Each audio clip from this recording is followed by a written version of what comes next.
of the year.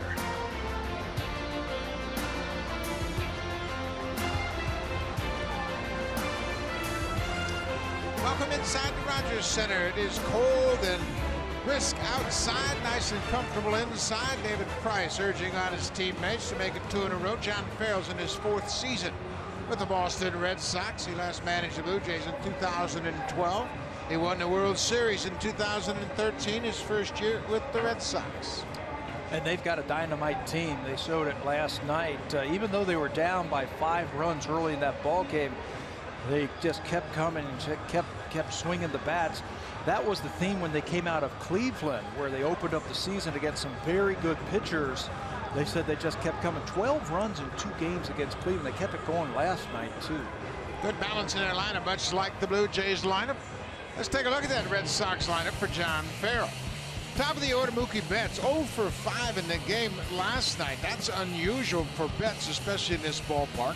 Xander Bogaerts, his numbers against R.A. Dickey, today's starter, very good. 10 for 28, 4 extra base hits and 6 RBIs, and then down in the 7th spot.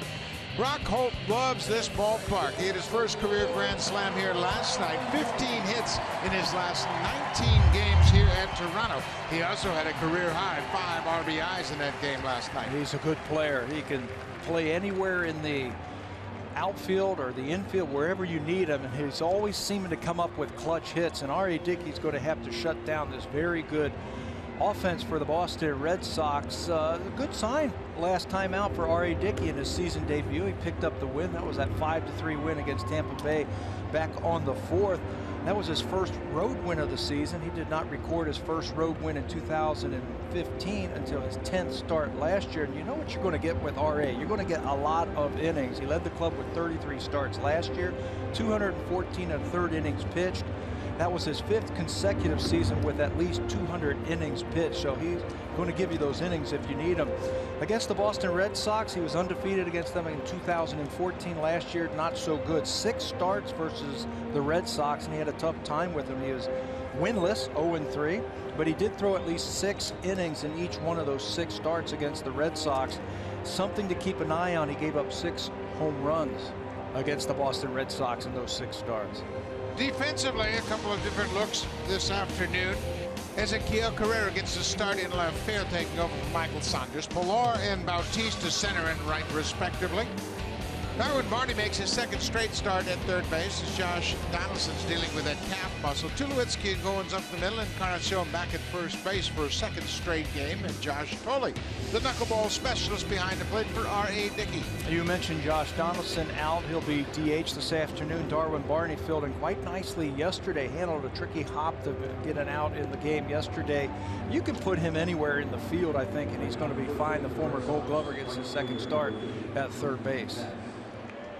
The plan is probably to play him at 3rd base again, and then with the off day Monday, get Josh Donaldson completely healthy before you crank him back out there.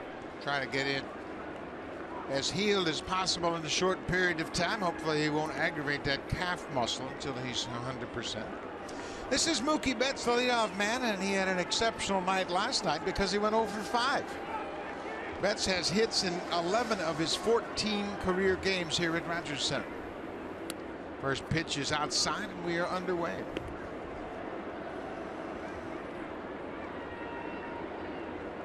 Betts and the hitting coach Chili Davis believe they have something figured out in his stroke, but Tulowitzki gets a ground ball. Mookie Betts 0 for 6 in the series. That's always a good sign when you're facing a team like the Boston Red Sox, or really, for that matter, any team in the American League East. You got to keep those first 2 guys off base. So when the big boys come up, they're hitting with no one on base. Tulowitzki made an easy play in support of Dickey. So now it's Dustin Pedroia, the former MVP. Pedroia 1 for 5 in the game last night. Upstairs. Pedroia has reached base safely in 22 straight games against the Blue Jays. He just figures out a way to get on base. Make it 23.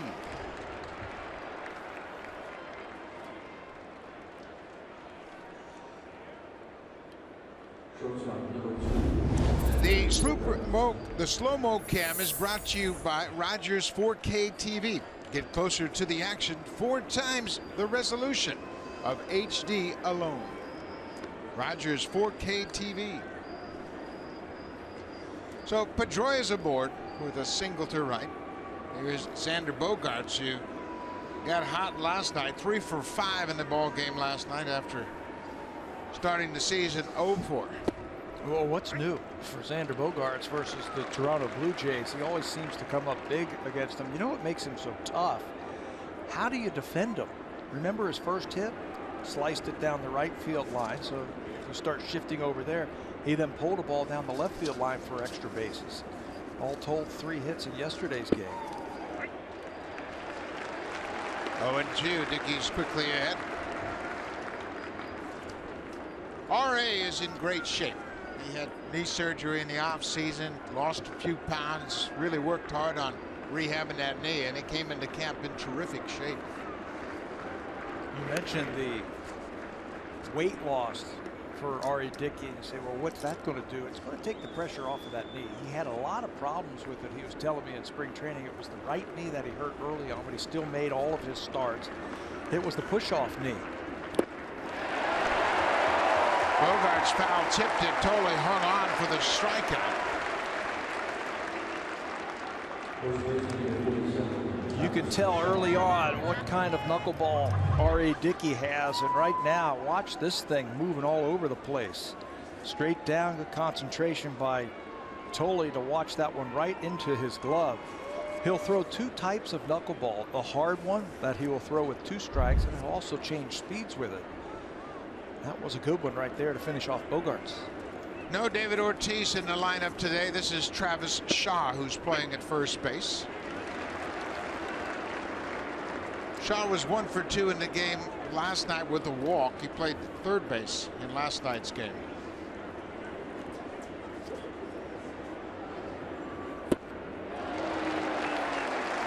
Josh Tolle, who had a stretch of 55 straight starts snapped last April of catching R.A. Dickey, is really optimistic about Dickey's season. He likes the velocity he's seen early. Especially with the knuckleball. Says he's still going to have to change it up and use his other pitches. Back-to-back strikeouts for Dickey. Just 10 pitches in the first. He gives up a single and nothing more. Blue Jays will bat when we come back to Rogers Center.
In the game last night, 8-7, and John Gibbons really kind of sorting things out down in his bullpen early on. Not really that concerned about it. The offense really hasn't kicked in the gear yet either.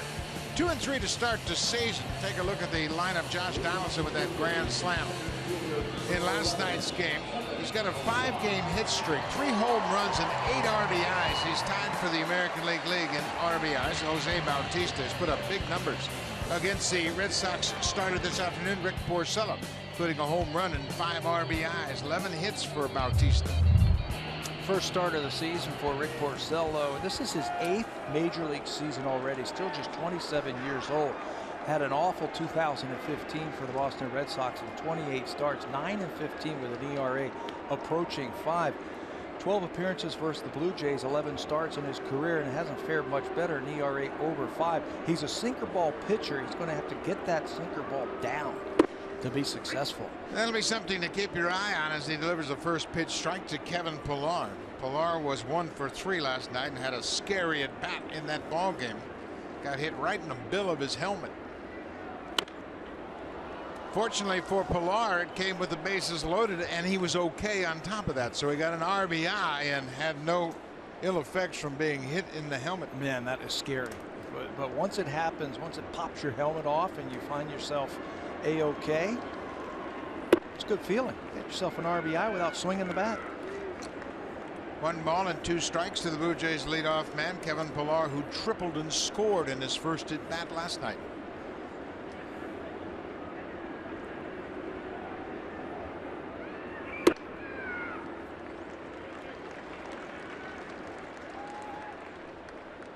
Well, here's the play you were talking about. Joe Kelly throws hard, and it was a fastball that he reached back for a little something extra. And look at Pillar does the right thing. He starts to turn that shoulder and duck that head out of the way.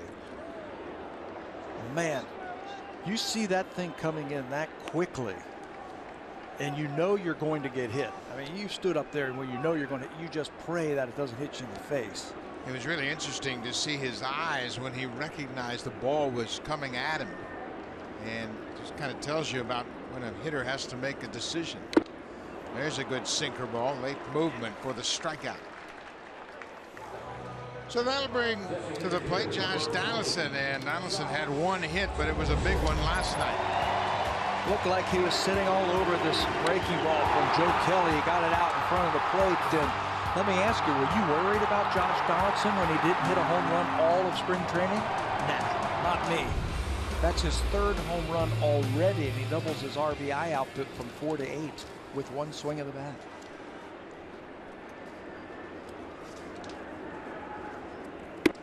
That 5-game hit streak. Donaldson is 1 behind Robinson Cano of the Mariners for the home run lead. Cano has 4. Carlos Correa, Steven Souza Jr., and Donaldson all have 3. Thank goodness we're not in the National League. Trevor Story is the story over there, right? Everybody would be in 2nd place. Trevor Story, 2 more home runs yesterday. He's got 11 RBIs and 6 home runs. And he's a rookie. So Donaldson now in the hole 1-2. In this 2-strike situation, Porcello threw Pillar the sinking fastball on the inner half. Josh is such a good 2-strike hitter. Slows everything down, and there was your pitch you were just talking about, trying to crowd him with that sinker. 2 balls and 2 strikes.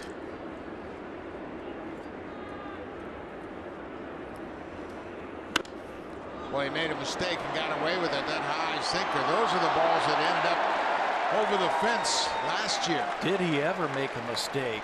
They wanted that ball down and away. He starts his windup from the first base side of the pitcher's rubber, barely touching the rubber, and that really helps him to get to the outside part of the plate against right-handed batters. He wanted that fastball down and away, and it ended up in the middle of home plate.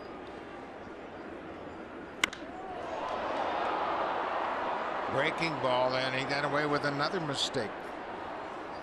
That's been his problem, the inconsistencies. And we were talking in the opening.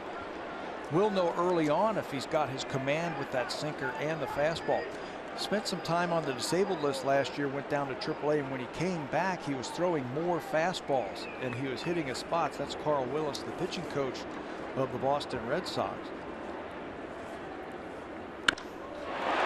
Sinking liner, that'll drop in front of Mookie Betts. Josh Donaldson. He has developed into a hitter that will use the whole field here at Rogers Center, and we have seen that dramatic adjustment, and he hits them foul line to foul line. And he waits just a little bit longer when he gets to 2 strikes. Watch him at the plate. Sinker down and in, not a lot of movement. He just uses those hands and just swipes at it. Not a lot of movement with 2 strikes. He doesn't want to get long. He waits, he creates time, and he wants to be fast right there. That's where he wants to be fast as he's making contact through the strike zone. Donaldson now with a 6-game hit streak to start the season. Jose Bautista was 0 for 4, but he reached base with another walk.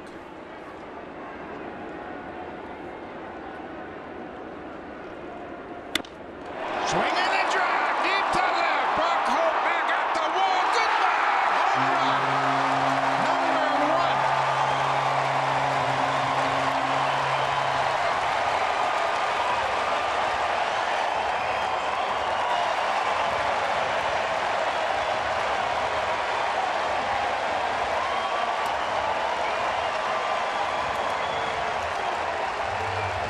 Rick Porcello gave up 25 long balls last season in his 28 starts, 5 of them to the Blue Jays. And that was looked like a replay from some of the swings that we saw in the opening from Porcello. Just couldn't get that breaking ball down. It just spun right in the middle of the plate. Watch this thing spin. It's a breaking ball. Bautista measures it, and that breaking ball goes right to his barrel, and he knows what to do with that pitch. Line drive to right. That's going to get down in front of Mookie Betts. 3 straight hits. Donaldson singles, Bautista homers, and Double A with a single to right. 3 straight hard hit balls by the Blue Jays on a single ball pitcher. You got to get the ball down, especially in this ballpark. Jose, home run number 1, and those are his first 2 RBIs of 2016. Just a matter of time. Bautista continues to get on base. That's his 2nd career home run against Rick Porcello. He is now 12 for 27 against the Red Sox right-hander.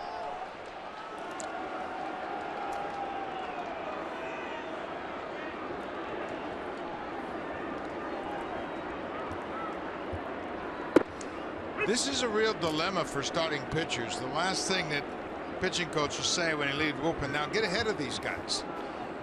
You mean these guys? Yeah, I mean these guys. You know, get ahead but throw quality pitches, right? The pitchers that have been hit have not been very good. We talked about it when Donaldson was up. He missed his spot twice and got away with foul balls. And it's only a matter of time when you start missing your spots like that consistently. Good hitters are going to hit them hard somewhere. First inning runs are huge to give your pitcher a little breathing room. Last year, the Blue Jays scored 108 runs in the first inning. This year so far, those 2 runs the total to 5. They jumped on Chris Archer for 2. Helps that guy. R.A. Dickey. Bounced in front of home plate.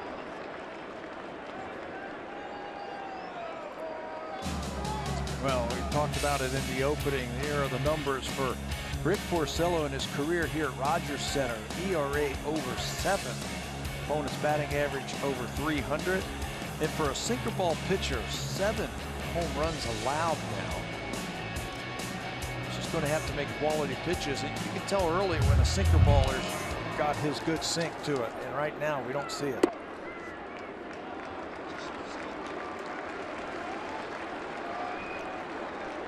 Again, the pitch count up over 20. Porcello's thrown 22 pitches in the first inning. Ezequiel Carrera is on deck. Michael Saunders gets the start of this game off. Hard hit ball to center. Jack Rusney Castillo has it. Castillo starting in center for the first time this season. Another hard hit ball. It's the 2nd out of the inning.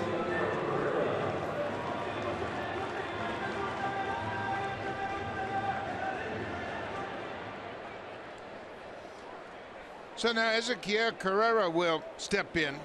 Carrera hit .273 for the Blue Jays a year ago. He played in a career high 91 games. He also set career highs with 27 runs scored, 8 doubles, a career high, and also drove in 26. Won that 4th outfielder's job in spring training, finished up very strong, and John Gibbons very familiar with him with what he did for the team last year. Helped him make the team out of spring training. It's a tough job for a 4th outfielder to get those spot starts. You're just hoping for a good matchup. And this is a good matchup, I think, for Carrera.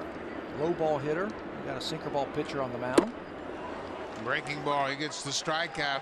Porcello strikes out 2 in the first, but he gives up a long ball. Jose Bautista, 2-time home run champ, hits his first of the season. A shot to left. 2-0 Blue Jays.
The Boston Red Sox jumped with both feet into the free agent market last year. They signed Hanley Ramirez, 4 years, $88 million, and then they topped that by signing Pablo Sandoval to a 5-year deal, $95 million. And both did not perform up to par last year for Boston. I think everybody was in agreement that they needed some infusion of offense into their team last year. They might have raised an eyebrow with the number of years and the money, but these guys are proven major league hitters who have done things in the playoffs, and they've done things in the World Series. They've won batting titles. They've done some things at the big league level. For some reason, it just didn't work out for Sandoval. Ryan Goins runs over toward the right field foul line, makes a catch on the pop-up. 1 pitch, 1 out for Dickey here in the second. Ramirez, on the other hand, had a great April. Had a big April for him, and then crashed into that wall, hurt his shoulder, and he wasn't the same the rest of the season. He's off to a good start here in 2016.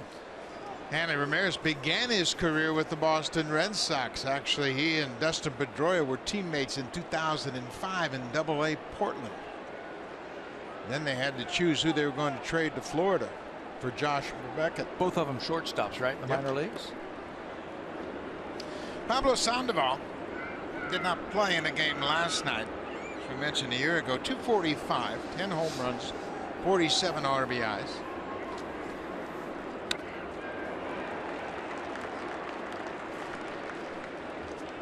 Sandoval lost his job in the spring, and he might have just broke his belt.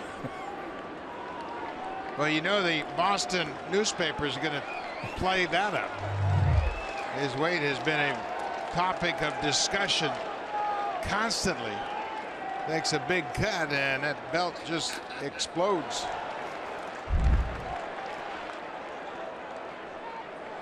Ball in, 2 strikes to the Red Sox third baseman.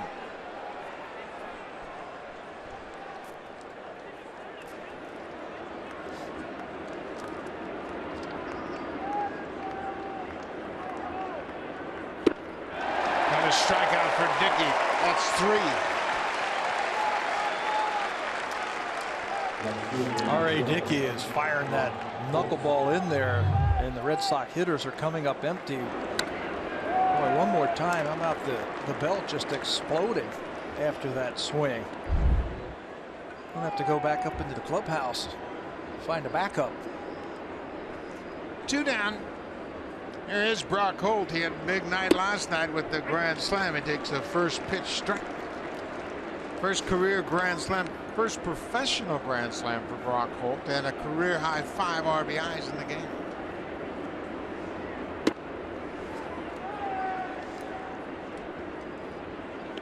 New piece of equipment for Sandoval. Equipment malfunction, wasn't that the saying a few years ago in the Super Bowl? 2-1 now to Brock Holt. Holt has 15 hits in his last 9 games here. And Rogers said he likes this ballpark. That's a pretty good pitch. Sticky didn't get to call.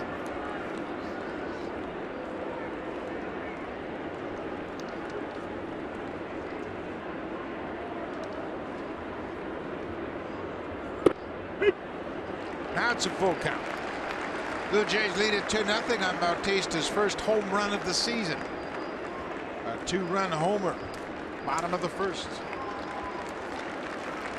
Rusney Castillo will be next. There's a liner to right. Bautista coming in again. Battling that bank of lights above the Blue Jays dugout. But he's able to keep the ball off of him and make the catch to get the Blue Jays out of the second. He got a good read on it, breaks in quickly, and then it gets in that bank of lights, but he holds on to end the inning.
This Blue Jays Rogers 4K broadcast is powered by the Samsung 4K SUHD TV.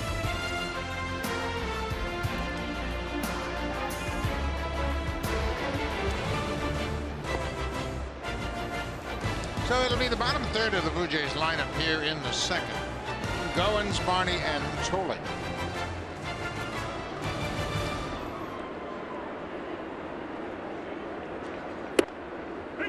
There's a good sinking fastball. That's where Porcello wants to pitch. But he elevated the ball in the first inning. Cost him a couple of runs. That's where he needs to live, I think, to be successful. You'll get your ground ball outs, your share of those. As Goins misses the bunt attempt. Something else Porcello can do, if he's got that good sinker, he can then elevate his four-seamer. So now you've got to cover the top and the bottom part of the strike zone. But if you can't throw the ball where you need to or where you want to, that is out the window. That strategy.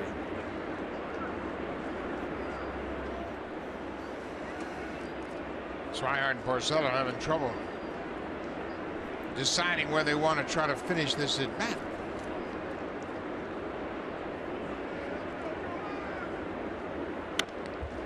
elevated that pitch, and I can agree with that. You have to throw enough strikes down in the zone, and then every once in a while you can elevate a ball and you might catch a hitter flat-footed. And it makes a hitter have to cover the top and the bottom part of the strike zone. If you're throwing everything in the same spot every single time, the same speed, eventually hitters are going to figure it out. Porcello, if you look at some of the raw numbers from last year, his fastball usage with 2 strikes went up. It went up 13%.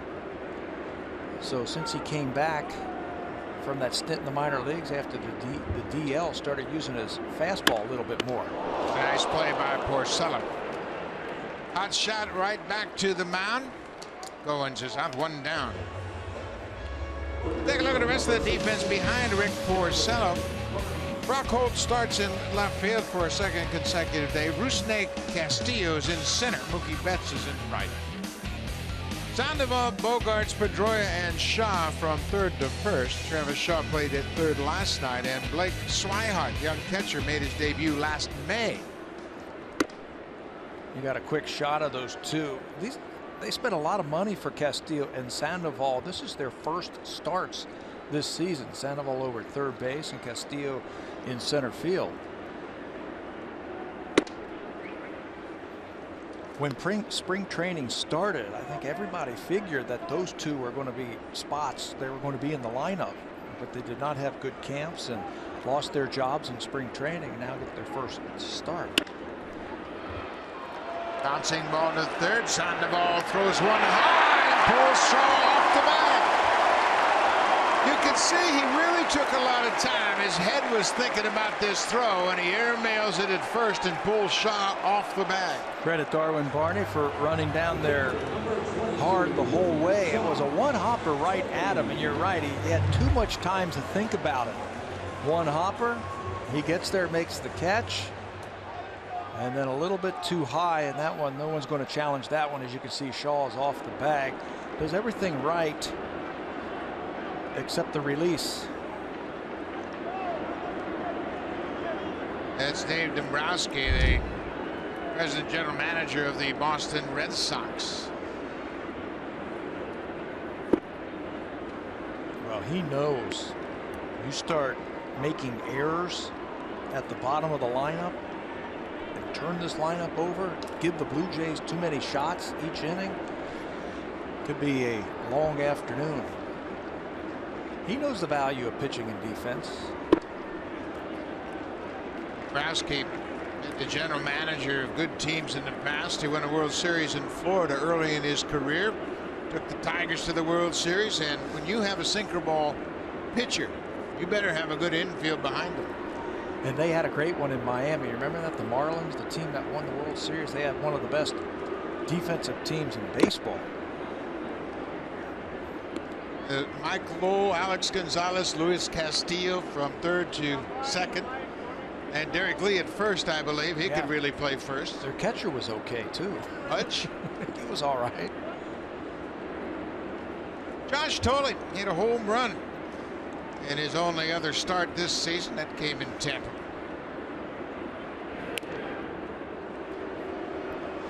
For Tolley, that was his first home run since August of 2013 when he homered against the Yankees' Adam Warren in New York. Good time to start that runner. It looked like Darwin Barney was a little antsy over there at first base, like he wanted to play hit and run. Oh, and they quick pitched him. They quick pitched him. He froze him. 3-1 now. Well, you got a ground ball pitcher. You got a catcher hitting. You start the runner here 3-1 just to stay out of double play and turn the lineup over. I think the Red Sox were thinking the same thing. Porcello did a good job of freezing the runner. Not running. High strike. Totally thought it was a ball. Josh played in just 18 games last year. The fewest since his rookie season in 2009.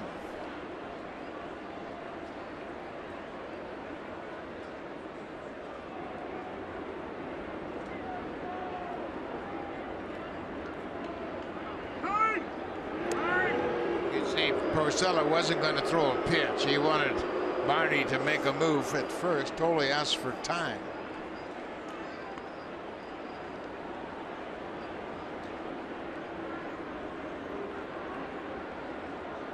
There he goes. Totally swings and misses. The throw from Slyer. Tailed on him.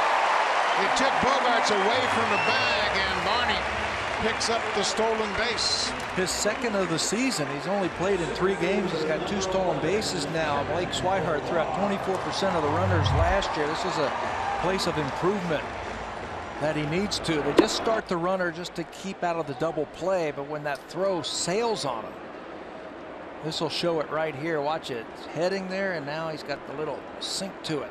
Sails, and Barney can get underneath the tag. You got a runner in scoring position for the top of the order. Kevin Pillar struck out his first time up. He struck out on a low sinker on the inner half.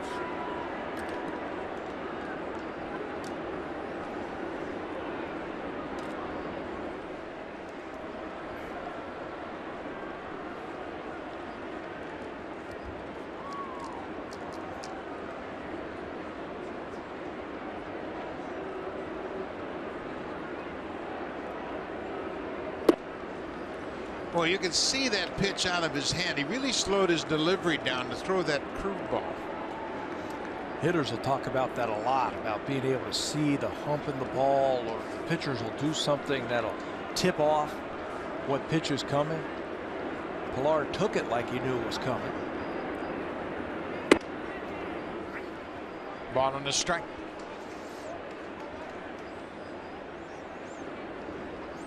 Got to anticipate a base hit here. If you're the runner at second base, Darwin Barney, they're not holding him on at second, so his secondary lead should be huge.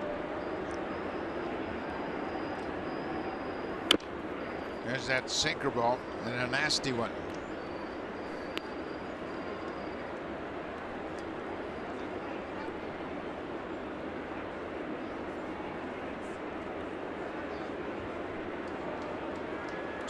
Bottom of the second, 2-0 Blue Jays.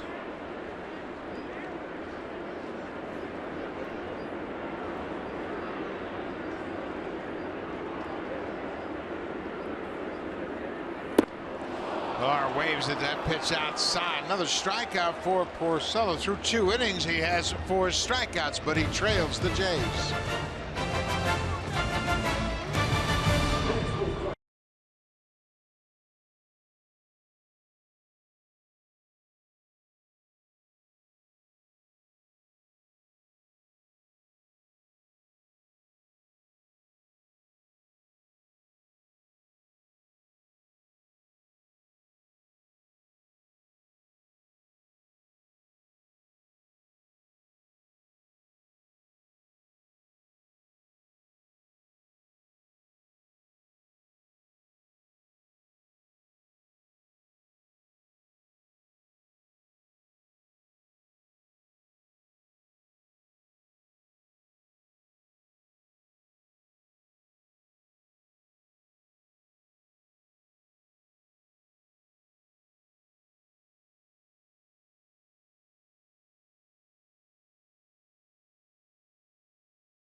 Is now flying to Boston 3 times daily. Go to WestJet.com to book your flight to cheer on the Blue Jays in Boston.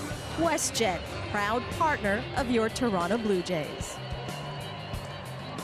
Well, the Blue Jays will fly to Boston next Thursday night after the Yankee game. They'll play the Red Sox a weekend wraparound series. Friday night, Saturday afternoon, Sunday afternoon, and Monday morning. Patriots Day in Boston. Day of the Boston Marathon. The Blue Jays will play an 11 a.m. ball game. Those are always fun, aren't they? They are a lot of fun. What, like a 6 a.m. wake-up call? Batting practice at 8:30. There's a base hit for Rusney Castillo. Man aboard, nobody out. Let's check in with Jamie Campbell.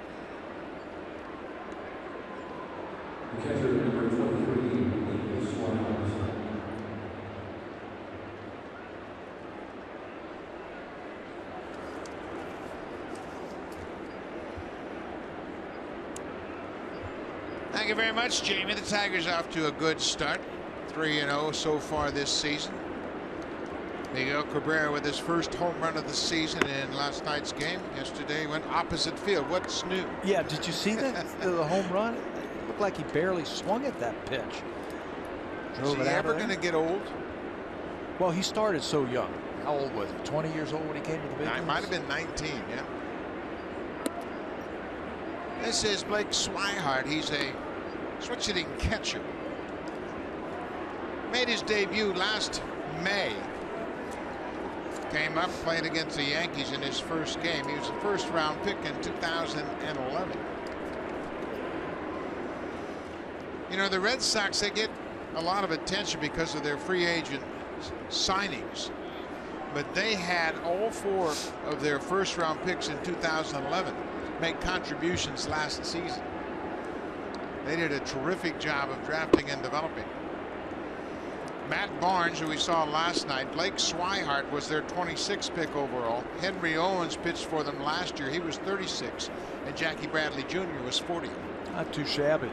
You know what else they do when they develop those type of players? They can use them in trades to pick up a Craig Kimbrell like they did. 5 players for 1.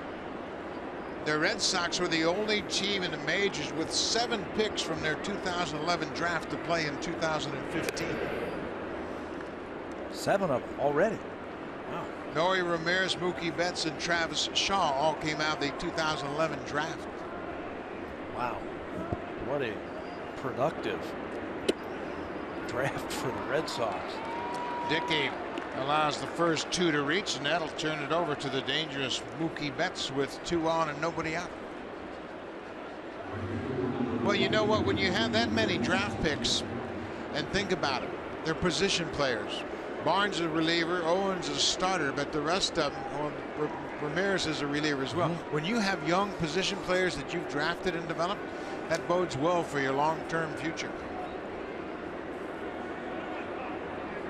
Top of the order, Mookie Betts grounded out to short his first time up, trying to bunt.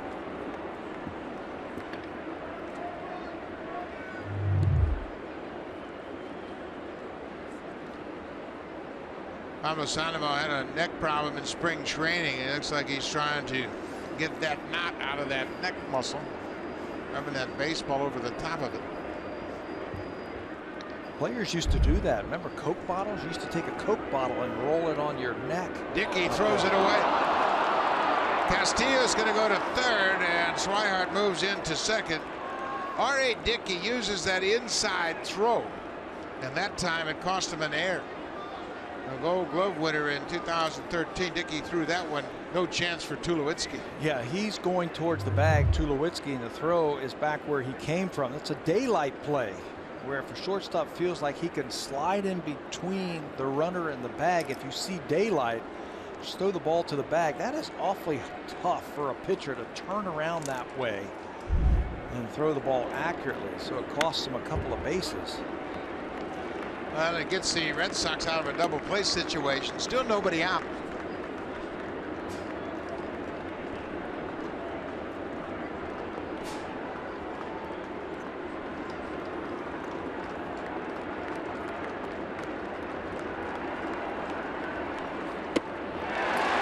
Mookie Betts is 0 for 7 so far in this series. He's asking home plate umpire Jerry Lane, the crew chief, if that pitch was a strike. Looked like one of those backup knuckleballs. Not a lot of movement, but it just stayed right at the top of the strike zone. And that is a strike. 1 out. Dustin Pedroia single to right his first time up.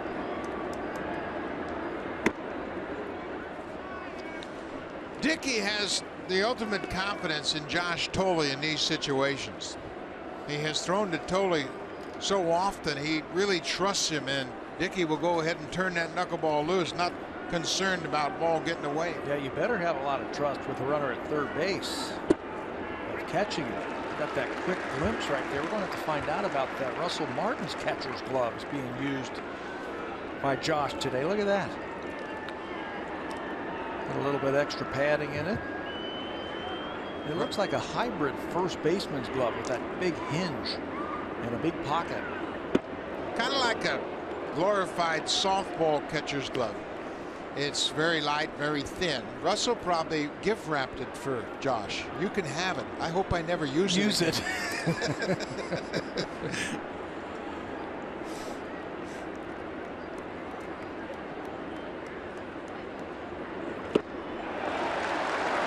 Dickey's got a good knuckler early in this ball game. He's already racked up 4 strikeouts. He can throw that hard one when he gets to 2 strikes, and this is where you really have to have a lot of faith in your catcher. But something he was doing in his last start against Tampa Bay, he was taking something off of that knuckleball at times.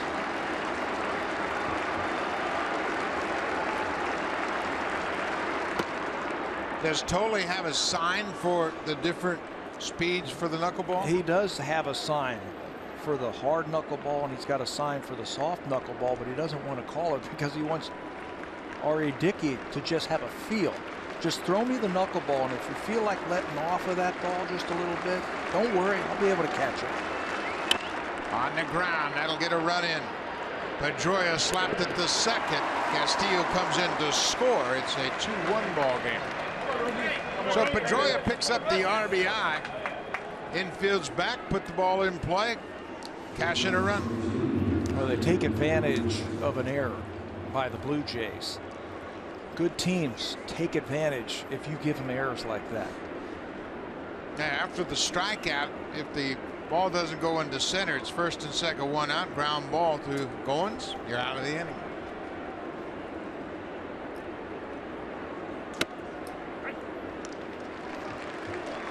Xander Bogaerts just struck out in the first.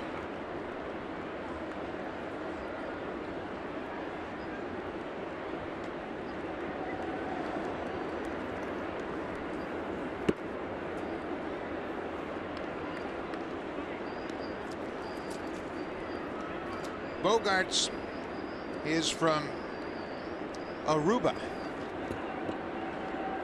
Just 23 years old, a good clutch hitter, 331 a year ago. This is shot down the right side. This is trouble. It's a fair ball and bounces out of play.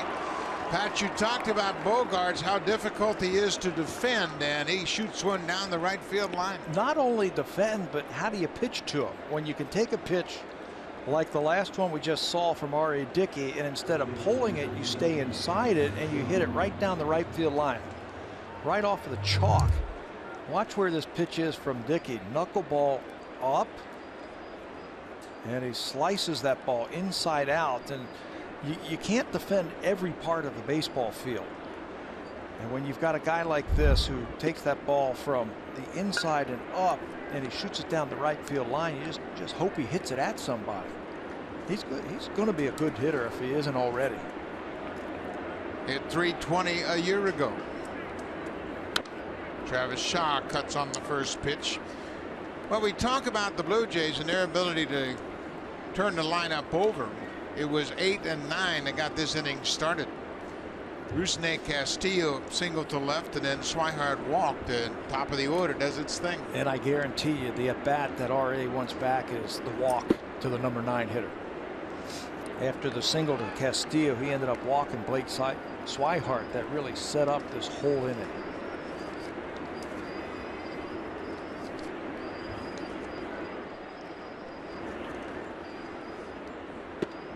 Ball gets away from Thole. Bogaerts moves to third. The knuckleball has been moving a lot. That's what's led to the strikeouts, and it's also been a problem. That one gets away from Josh Thole. Look at that. That thing isn't even moving. Boy, if you think that's an optical illusion that it moves, that thing moved about 3 feet.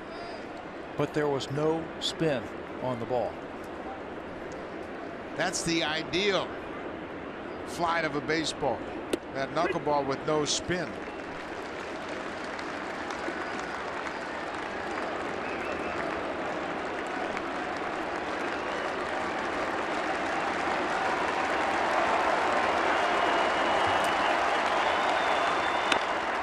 Down the left side. This is trouble and fair.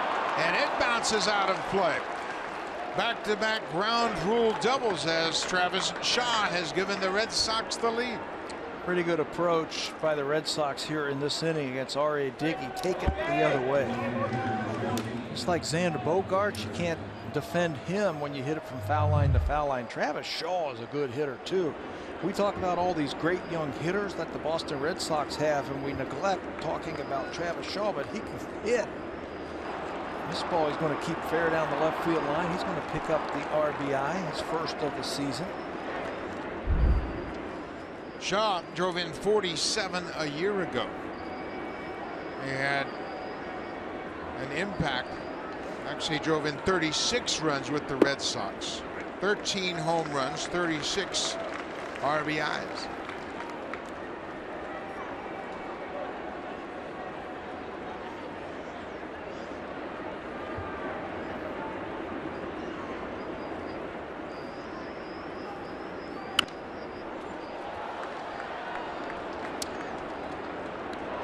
Ramirez is the DH this afternoon. He popped out to second base his first time up.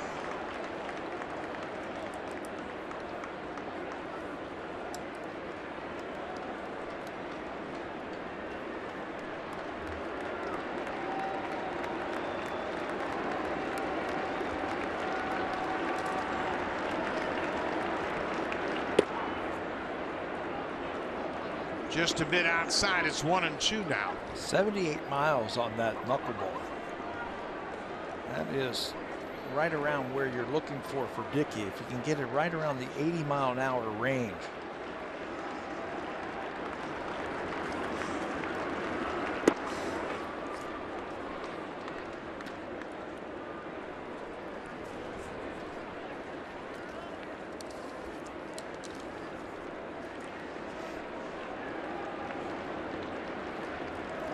Might take a little something off of this one right here. That's a pitch that was effective for him in Tampa in his last start. Upstairs, it's 3-2. Dickey walked the number 9 hitter this inning, Mike Swihart, after Castillo got it started with a single. Sandoval is on deck.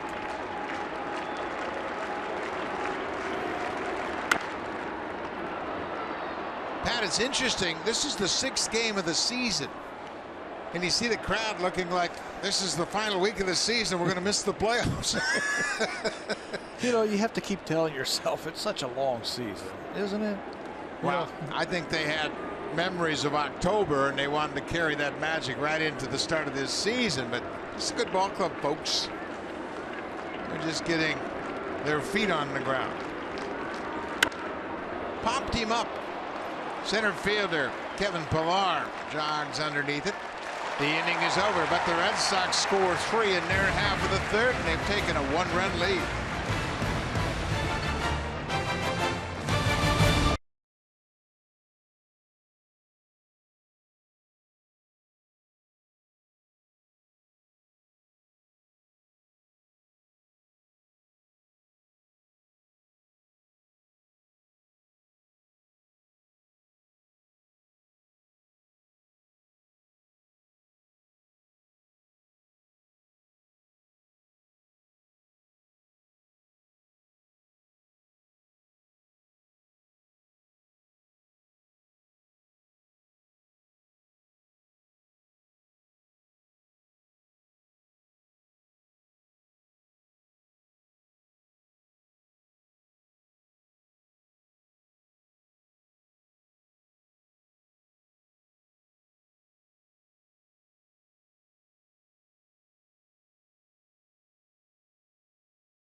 MLB.tv Premium, the #1 live streaming sports service, delivers everything you've come to expect and more. Watch every out-of-market game live in true HD on over 400 supported devices. Includes a free subscription to @Bat Premium, the #1 app for live baseball. Blackout and other restrictions apply. Visit MLB.tv for details. Buck.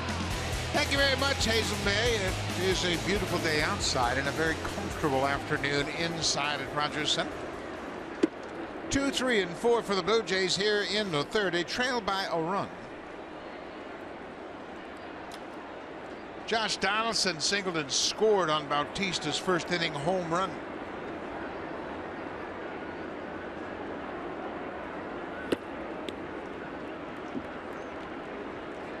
Love watching the movement of Donaldson. You see him starting to balance out on those feet. He's in a good athletic position at the plate.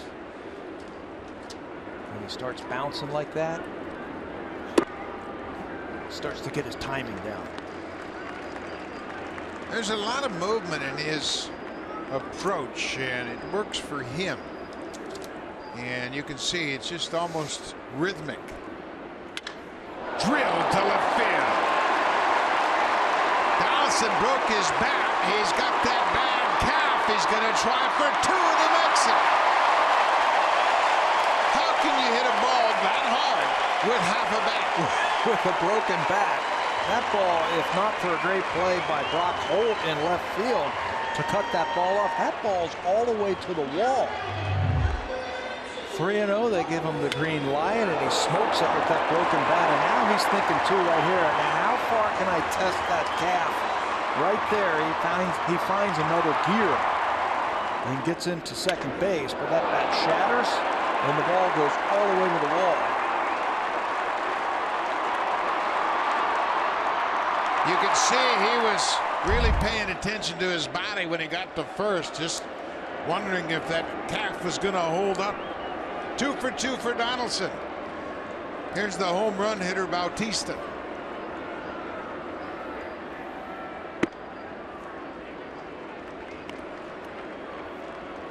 Strap yourself in, folks. It looks like another Donnybrook. We saw that last night, didn't we? Back and forth and back and forth. And I don't care what team jumps out to the lead. You got to play 9 innings.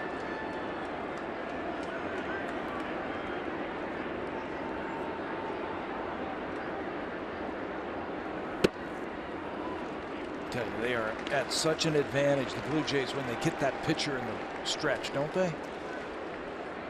Worrying about the next pitch that could leave the ballpark and lose the lead. Bautista's home run against Porcello, his second career home run against the Red Sox starter.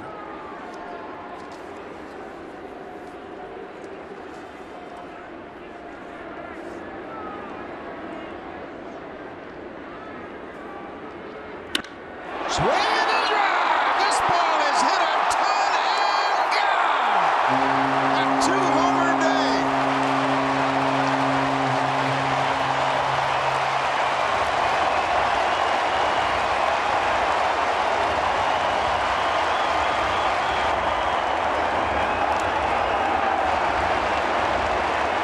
Well, that didn't take long for the Blue Jays to reclaim the lead.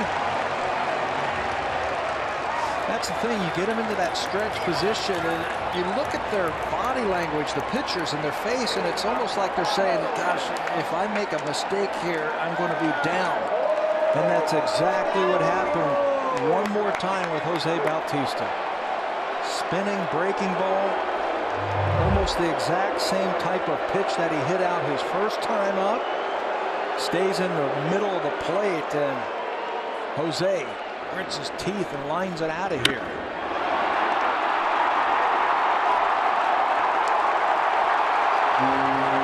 Jose has become one of the premier home run hitters in all of baseball, and he plays in a tough division. That's his 29th career multi-home run game, but look at his home runs by opponents since 2010. He wears out the Red Sox. Wears them out. The Yankee Stadium is a tough place to hit a home run for a right-handed batter. Red Sox, though, 33. He's built for Fenway Park, and he's built for this ballpark here. Fly ball type of hitter. Gets it up in the air and gives the Blue Jays the lead.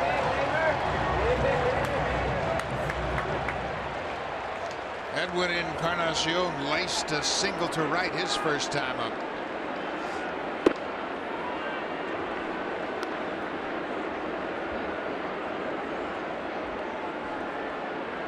Single and an RBI in last night's game.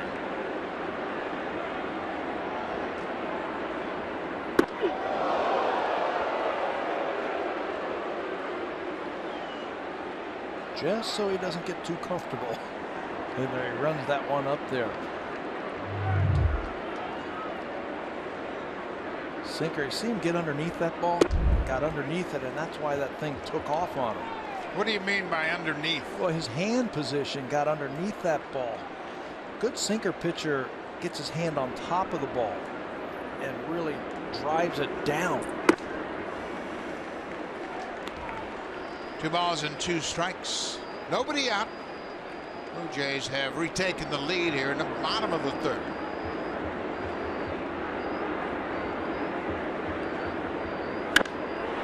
High fly ball. Brock Holt over near the line.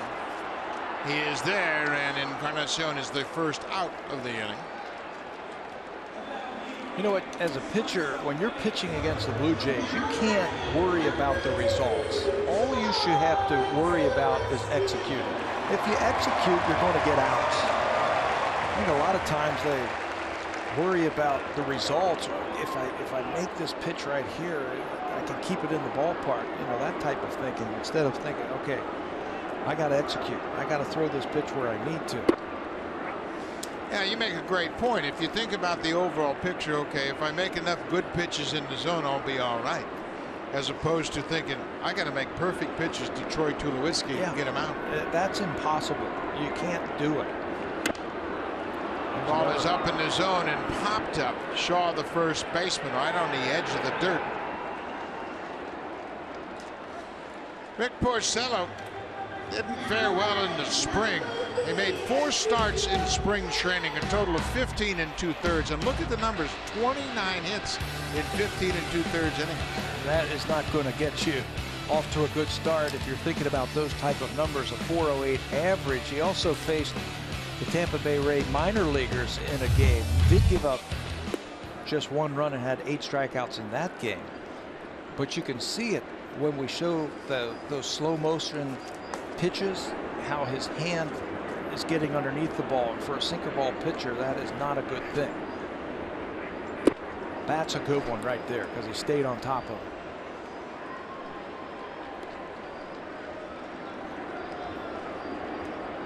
Two outs, a 1-1 count to Ezequiel Carrera.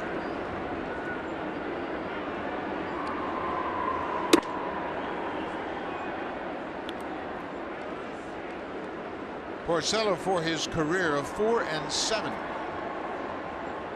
win-loss record against the Blue Jays.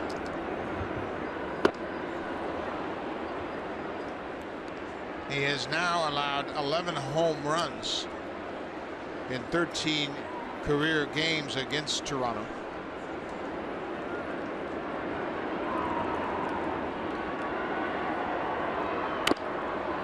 Foul off the catcher. Well, it's good to hear the crowd's back into it. They were down in the dumps. Red Sox scored 3 in the top of the 3rd, and you thought the season was over. But Bautista reignited the energy here. Strike 3 called. Pitch on the inside corner. 5 strikeouts for Porcello, but the Blue Jays have the lead. Here comes the ultimate cleanup crew. Brought to you by Home Hardware's exclusive line of the ultimate hard-hitting and tough-on-grime cleaning products.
been kind of a rough start for the bullpen, and Hazel May's got some more on the bright spot down there.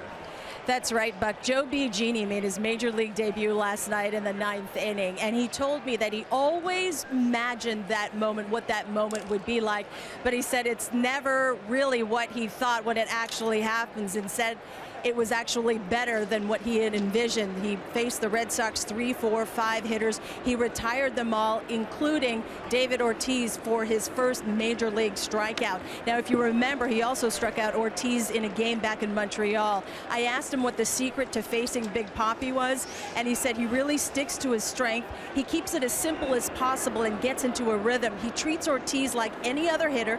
He tries to keep that fastball down and work off of that. He sees how Ortiz reacts to his sequence of pitches, and then he tries to make an adjustment from there. Pitching coach Pete Walker said he was encouraged by Biagini's outing, but cautioned Buck that he's going to probably end up pitching in tougher innings, so he's going to have to break in, and in this division, break in pretty quickly. Josh Tolle got hit by that foul tip, and Jerry Lane, the home plate umpire, is going to help Josh regroup a little bit, take a walk toward the mound, and if the catcher can't gather himself. David Ortiz is in Joe Biagini's book. He struck him out for his first big league strikeout. That's like Roberto Osuna last year getting A-Rod in his book for his first big league strikeout. Yeah, but Biagini didn't ask for the baseball. Osuna called time and threw the baseball into the dugout. Sandoval fouls it out of play. He's behind 0-2. It's always a great experience, isn't it, when you make the major league team out of spring training, get your first action, and then have success. Well, Joe's father, Rob, played in the Giants minor league system in 1982. And when Joe found out he'd made the team, I saw him outside the locker room sitting by himself. He was on the phone. And I walked by him after he finished his conversation. I said, "You pretty happy, huh?" And he goes, "Yeah, it's okay." And then he opened up and he said, "I've been waiting my whole life to make that call to my dad, to tell him I made the team." That was pretty cool. How cool. That is awesome. We get to see that every year when the new guys make the team for the first time. Strikeout, ball gets away from Tolle. Sandoval will break late for first, and there's the throw to complete the strikeout. Dickey has 5 strikeouts now and a 1-run lead. He gets some help this time. Knuckleball that's going to end up out of the strike zone, but Pablo Sandoval, a notorious free swinger, helps him out by missing that one. And then for a second there, wasn't real sure where the ball was. It was mishandled momentarily by Josh Tolle, but he pounces on it and records the out over at first base. Sandoval, a couple of strikeouts so far this afternoon, and an error in the field. And a bad broken belt. Not having a good afternoon yet. Been a bad start to his day. Brock Holt, he lined out to Bautista, and Jose had to fight the lights to make the catch. Got right in that bank of lights high above the stadium.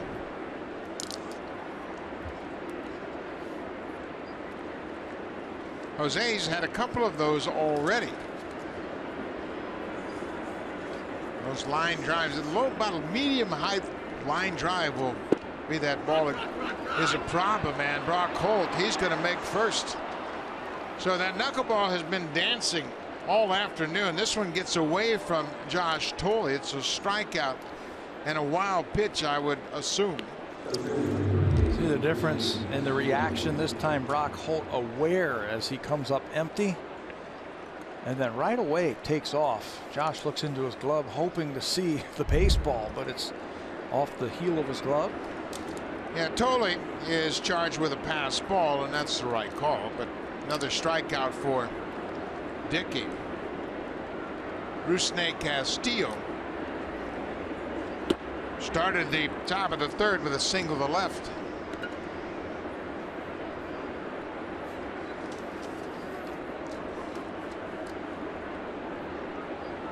Wouldn't be surprised to see them start the runner at some point against the knuckleball. Why do you say that? Well, it's so tough for a catcher, A, to catch it. We've seen that already twice this inning. The ball dropped, but then to get the ball down there, and Holt's got some speed. He was 8 for 9 in stolen bases last season. But it's so tough for a catcher to concentrate, catch it, and throw it down there. Yeah, you don't have to get a great jump. You're not stealing it on the pitcher. You're trying to steal it on the catcher. This ball is hit hard and deep to right center. Pilar's on the run. He's not going to get it. It's off the wall. Brock Holt is going to be stopped at third as the Blue Jays get it back in quickly. Holt read that ball very well, but Pilar played it off the wall, got it back into the cutoff man, and they are able to stop Holt at third. Castillo is 2 for 2. 2 hard hit balls. He singled the left field his first time up and then drives this ball to right field. Pilar did the right thing. He conceded the double, but got himself into position to catch and relay quickly. He knows he's not going to catch this one, but watch him give up on it, set himself, catch and fire and hit that cutoff man. And that throw, the perfect throw to the cutoff man, made Brian Butterfield, the third base coach, hold that runner up. Now Josh has had a tough time this inning with that knuckleball. He's been charged with a pass ball. A couple balls have gotten away from him. The Sandoval strikeout, he had to track down and throw to first to complete the strikeout. Blake Swihart walked and scored in the third.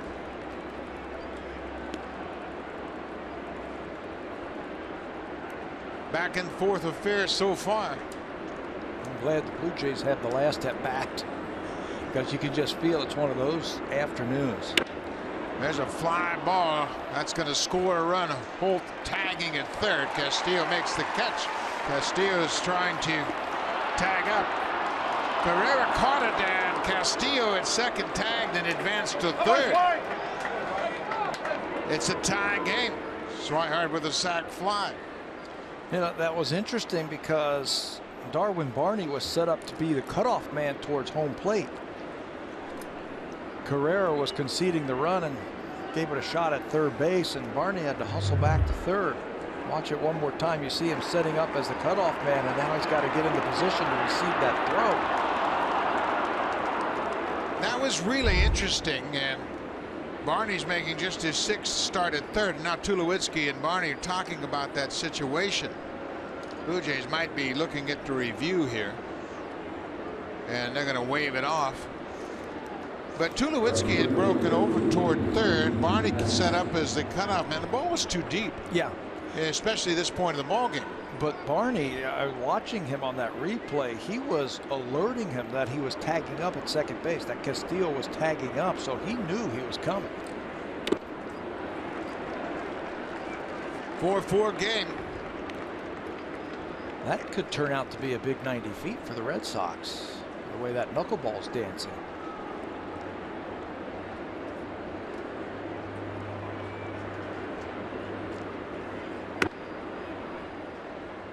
Well, you can see Tolley, he is on his toes back there. The ball is moving so dramatically.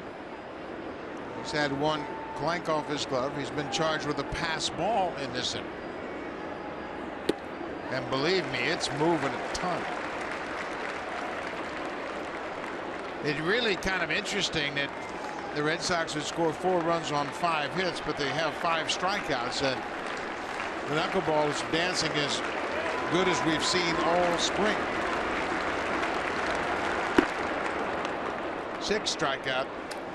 A short change, or he had a strikeout and a wild pitch that allowed Holt he got to reach. the one from Holt to this inning. But only 1 out recorded on it. There's another strikeout. A run's going to come in to score. Tolley goes to first for the out. That saves a run. Tolley does a good job of breaking back toward the backstop, plays it off the wall, and throws to first in time to end the inning. 4-4 ball game.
Fans, share your passion for Canada's team. Visit any Rogers retail location to sign the Blue Jays fan board and have your message included in the Players' Tunnel here at Rogers Center. Visit RogersCelebrates.com for details. And Buck, I was down there in between innings checking it out, and Ryan Goins stopped to read a few. So fans, the players do notice. Absolutely. It's between the dugout and their clubhouse. So they walk past it several times each day. So make sure you check it out and send in your signatures. Here is Ryan Goins. 4-4 ball game. The line scores are even. 4-5-1 for both ball clubs. 4 runs, 5 hits, and an error.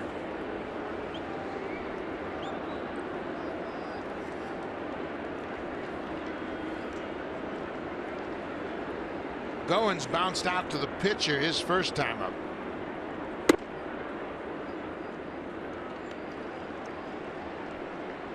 Pitchers have to have staying power when you pitch in the AL East.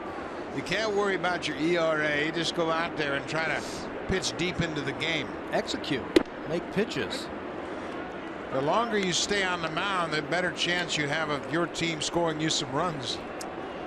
I had a chance to sit down with John Farrell yesterday and talk about baseball and life in the American League East. And I asked him, what is it with pitchers? How do you survive in the American League East? He said, with all these ballparks, you have to pitch inside. You have to. You have to establish your fastball on the inner half. If you don't, if you keep the ball out over the plate with these small ballparks, the best hitting ballparks in all of baseball, you're going to get hurt. Goins strikes out. 1 down.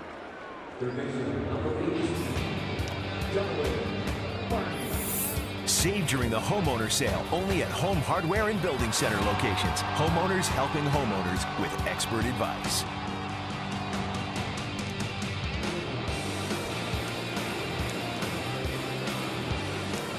Beautiful sunny day outside, a little bit on the chilly side, but it's great in here inside Rogers Center.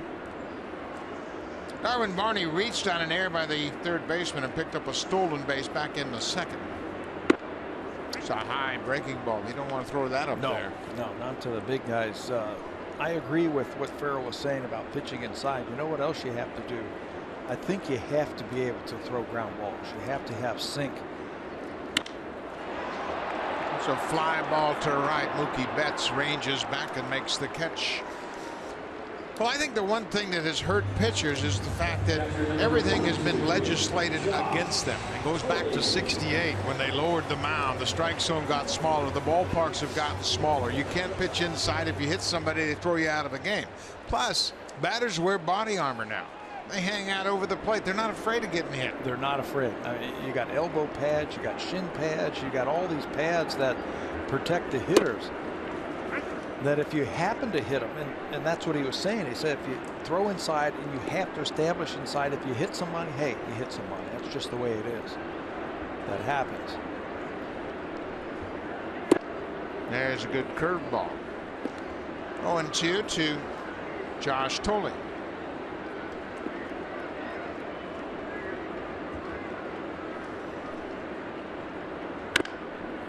Pulled foul. If you look at all the good hitters, and I mean the good hitters in baseball, it doesn't matter which league, but their first move is over the plate. Years ago, their first move would be away from the plate. Everybody was a pull hitter. But now, for many reasons, with the advent of the slider and the split, you have to cover the outer 3 quarters. And the reason why? They want to be good hitters. They know pitchers are trying to get them out over there, so they want to have plate coverage to be able to hit the ball the other way. Josh Donaldson does it as good as anybody on this team. But then you make a mistake on the inner half. He's quick enough to pull the ball to left field. 0-2. I'm not suggesting you have to hit players to gain respect, but you have to make them aware of the inside strike. Then they're indecisive. It's 50-50. Where are you going, in or out? Creating a little doubt in their mind. There's that good running fastball that comes back over the inside corner. 3 up, 3 down. We'll go to the 5th. It's a 4-4 game. Now time for a Blue Jays Central update. Here's Jamie Campbell and Greg Zahn in the Samsung broadcast studio.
You pick the games and reserve seats that get you closer to the action. Starting from 10 games up to a full season, our account executives will find the packages that best suit your needs. Call 416-341-1234 or visit BlueJays.com to learn about all the great benefits of being a Blue Jays ticket package holder.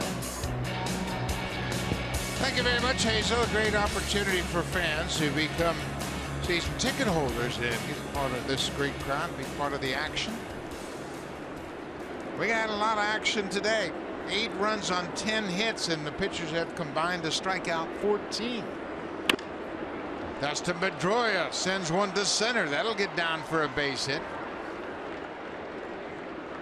Pedroia is 2 for 3 with an RBI.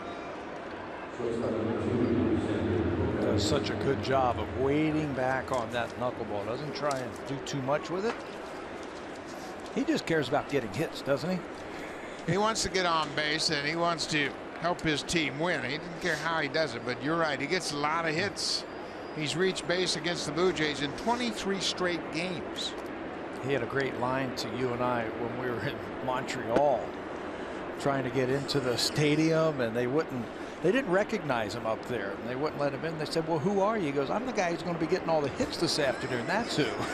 And they let him in. You're not big enough to be a player. Who are you?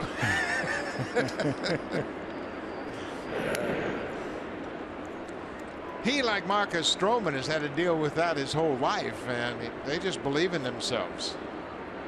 Former Rookie of the Year, former MVP.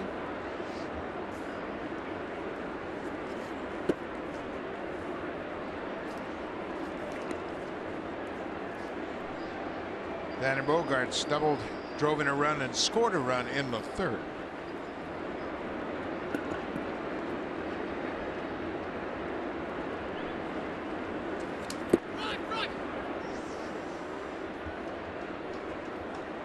Xander Bogaerts had a terrific season a year ago, and look at the hit leaders in the American League. Just scratching the surface, I think, of his talent. He's so young. He's always been one of the youngest players in the leagues that he has played in. Only Jose Altuve with more hits than Xander Bogaerts last year. Came up 4 hits shy of cracking that 200 hit plateau.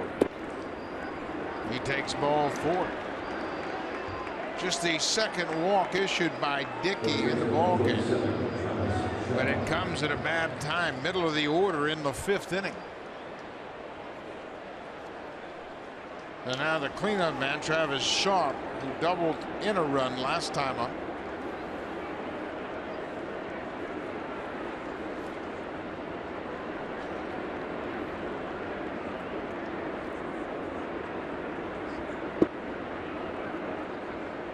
Blue Jays bullpen starting to stir out in left field. Arnold Leone loosening up. Ball and a strike to Shaw.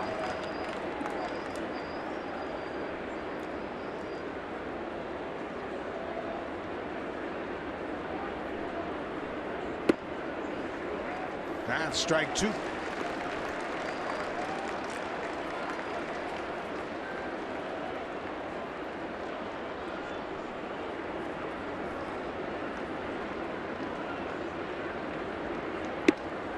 I think managing a knuckleballer and trying to figure when to take him out of a game is the most challenging thing in baseball. You just really can't get a feel for it. If you see a guy losing velocity, or if you see his breaking ball hanging, you know he's getting tight. But with Dickey, you never know. I mean, we have seen some of the best knuckleballs today that we have seen from Dickey. And now you're here in the 5th inning, and it's a 4-4 game, and you're thinking he could turn it around just as quickly as the Red Sox have started the inning here. All that would take would be one pitch like that right there. You're right. You can look at the miles per hour clock and see that it is dipped. Well, you're not going to do that with the knuckleball pitcher. Location is always something else. The catcher will tell you, yeah, he's losing it. That's a traditional type of pitcher. That's 8 strikeouts now for Dickey. I think you just have to look at the approach at the plate of the opposition. Do they look comfortable? Are they picking up the knuckleball? Are they having good at bats? They've had good at bats now the last 3 innings against RA. He's thrown a lot of pitches over the last 3 innings. Hanley Ramirez has popped up and flied out 0 for 2. Blue Jays love to get a ground ball here. There's a fly ball to right. That's going to drop in front of Bautista and bounces over his head. Pedroia's in to score. Bogart's right behind him, and Hanley is headed for 3rd. The throw is not in time. That looked like a routine one-hopper to Bautista and took a wicked hop, went right over his head. He was setting himself up to make a play at the plate, and Pedroia had to wait at second base to make sure that that ball was down, so he was not going to score. One more time. He's going to play this on a bounce, and look at this. Unfortunately, it hits a spot in that carpet and bounces over his head, and it's going to score 2 runs. Normally that ball hits and it just dies. But Ramirez is going to take a trip around the bases with a triple, and now the infield has to come in. And that ball gets away from Tolley back to the screen. Ramirez comes in to score. Another 3-run inning. And that's what a knuckleballer brings, the challenges of catching it. That's why you always want to get to third base if you can, because you can score it with 1 pitch. Knuckleball up. Josh can't hang on to that one. It glances off his glove. And Ramirez can trot home.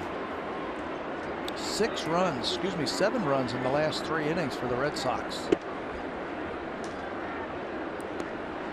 2 3-run innings. Pedroia got it started this inning, then Bogarts walked after a strikeout. Ramirez hit that ball that bounced over Bautista in right.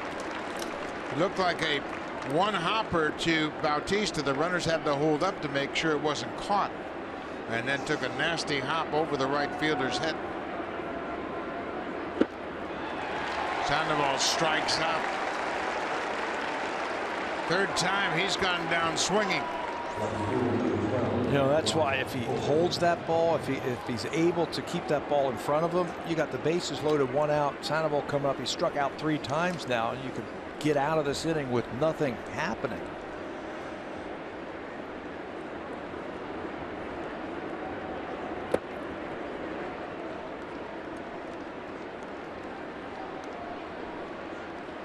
It's just such a challenge for a manager. You never know. Quirky hops, balls get away from a catcher, extra 90 feet. Brock Holt He struck out and reached on a pass ball and scored in the 4th.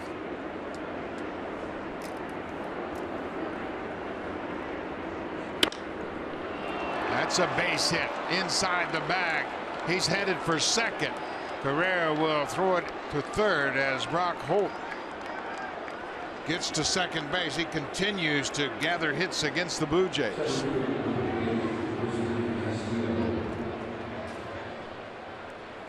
Flicked his wrist at that one. Just kept it fair. Look at this. Just whoop. Did it right by the third baseman for extra bases. He came up with a big hit in last night's game. Grand slam home run, and I think that gave them the confidence that they could come back.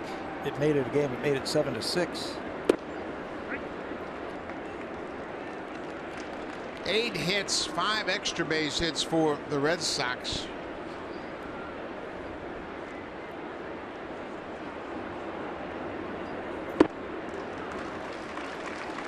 Rusney Castillo getting his first start in center, 2 for 2.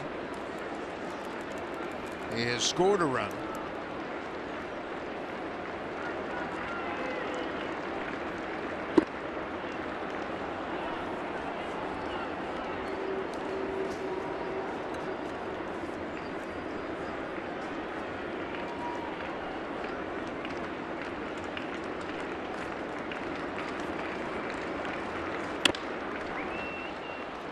Big hop for Tulowitzki. In time, the inning is over.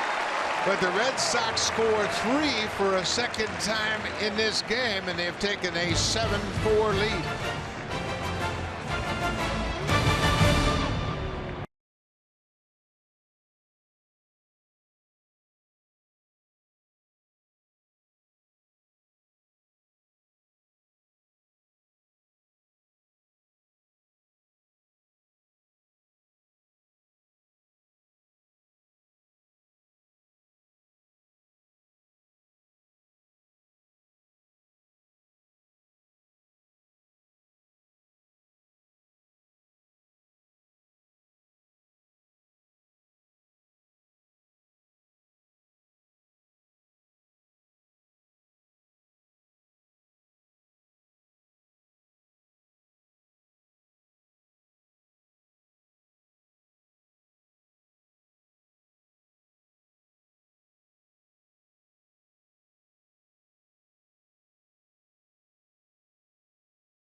Canada brings you all the drama of the final Saturday night of the regular season with 5 matchups, including an all-Canadian clash with Edmonton at Vancouver.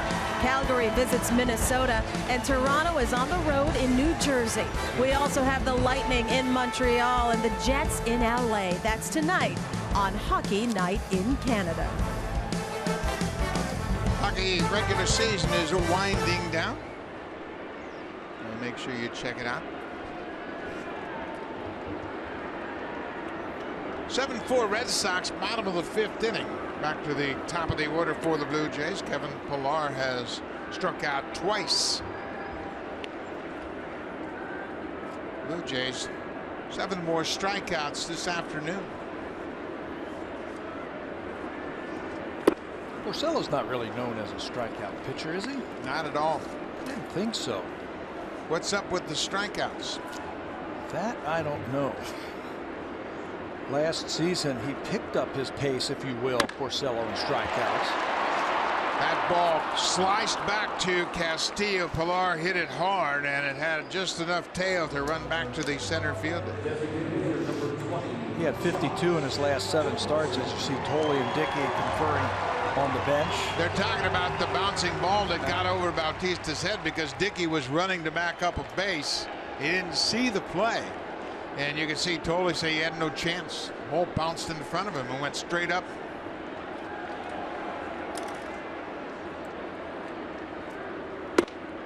You were just asking me about what's up with all the strikeouts with this team.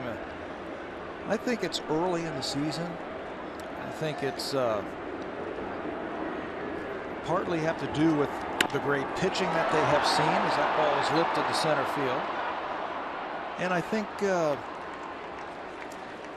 when the regular season starts, I think the starting pitchers ramp it up an extra notch because they're pitching for the back of their baseball card now, and they're pitching for real, for keeps. So it just makes it a little bit tougher. Well, you can bet the hitting coaches are kind of scratching their head right now. Luke Jacoby and Eric Owens. The Blue Jays have racked up 63 strikeouts at 56 coming into this game. Next highest total, the Twins had 49. The Blue Jays had played an extra game more than the Twins. Still a lot of strikeouts, and the Blue Jays weren't particularly a strikeout team a year ago. I don't recall the big strikeout numbers. I remember just keep talking about how they're able to hit home runs, have great at bats, take as many walks as they needed. I'm sure it'll all even out. 2-1 to Bautista. He's homered twice this afternoon. Wasn't crazy about that last pitch.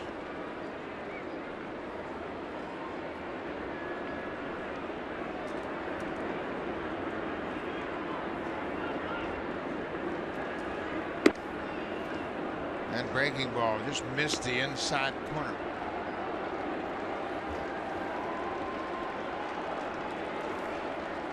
Edwin Encarnacion 1 for 2.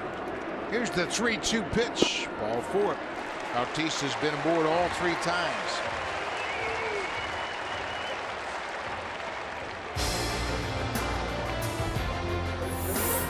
The all-new Honda Civic, now available with Turbo, the 2016 North American Car of the Year.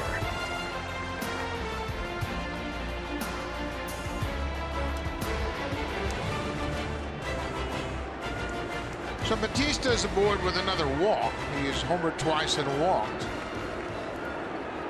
Edwin Encarnacion singled sharply to center field his first time up.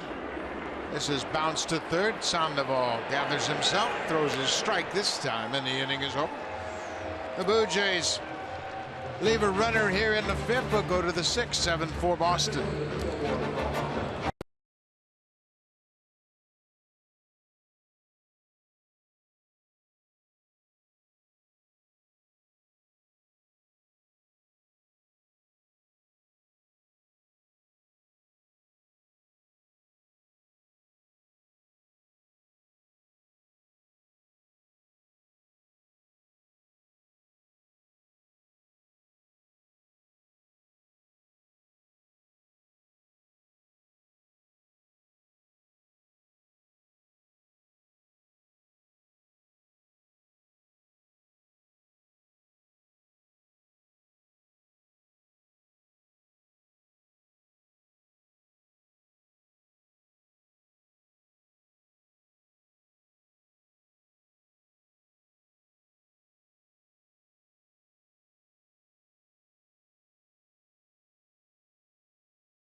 Fans membership kits are now available for the 2016 Junior Jays Club presented by Boston Pizza. This year's membership kit features a Blue Jays ball cap, sunglasses, backpack, and more. Exclusive access to members-only events such as an autograph session and photo day with Blue Jays players. Purchase your membership kit at any Jays Shop location or by visiting jayshop.ca. Buck. Thank you very much, Hazel. And those Junior Jays Saturdays are outstanding opportunities, so make sure you sign up and get your kids into the Junior Jays program. It's a great opportunity. Get your kids down Rogers Center. New pitcher is on Leon, making his second appearance of the season. Came over from Oakland last year, split time between Oakland and AAA. In fact, he made 6 trips back and forth between the minor leagues and the big league team last season. Arnold was charged with the blown save in that game down in Tampa on the 6th when he gave up a home run to the first batter he faced, Steven Souza.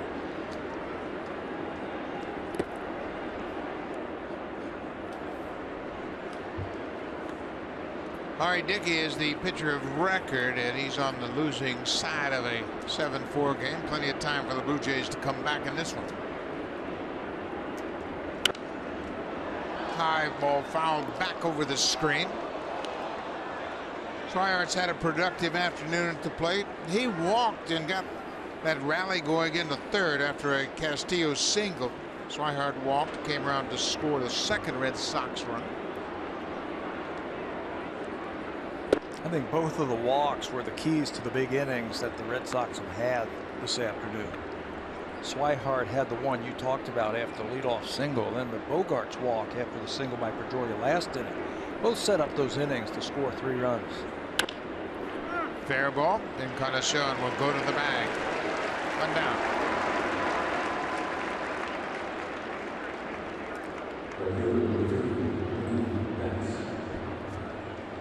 You mentioned Leon pitched with Oakland last year. He was up and down between AAA and Nashville and the big club. 27 years old. He was signed by Oakland as an international free agent. Blue Jays got him for cash considerations January 5th this year. To build up some depth within the organization, he went out and made the team out of spring training. Pete Walker, I was talking to him the last week of spring training, says he really likes Arnold Leon. Says he's got a good loose arm. He throws strikes and he can sink the ball like that right there. 93 miles an hour with some good sink to it.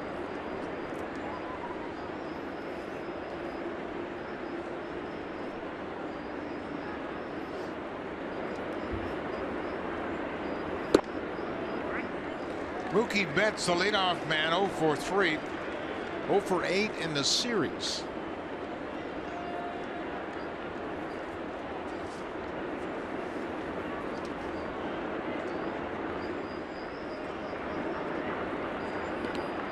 Breaking ball bounced into dirt. We mentioned Xander Bogaerts and what a good young player he is.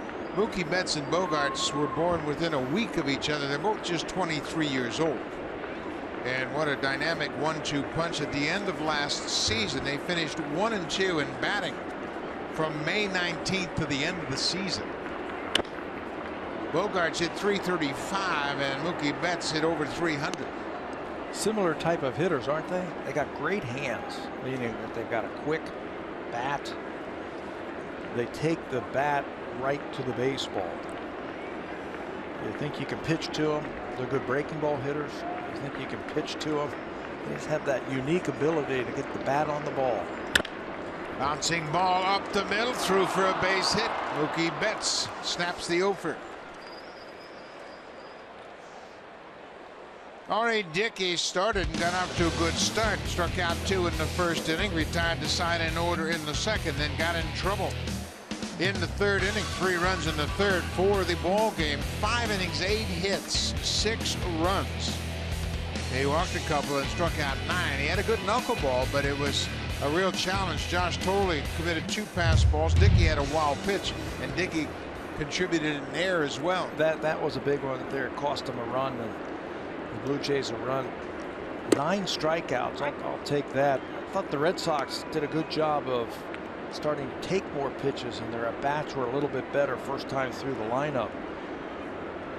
Already had a good knuckleball. It was moving all over the place with all those strikeouts.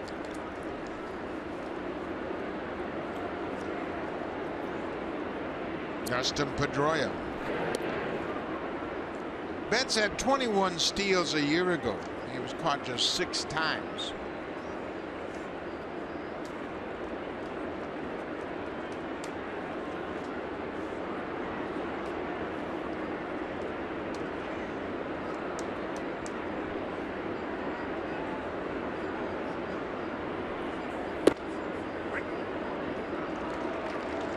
Oh, 2 to Pedroia.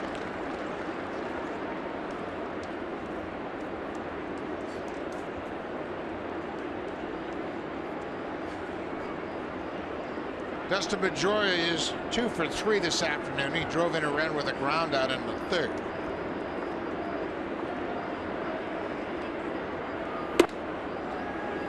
One and 2.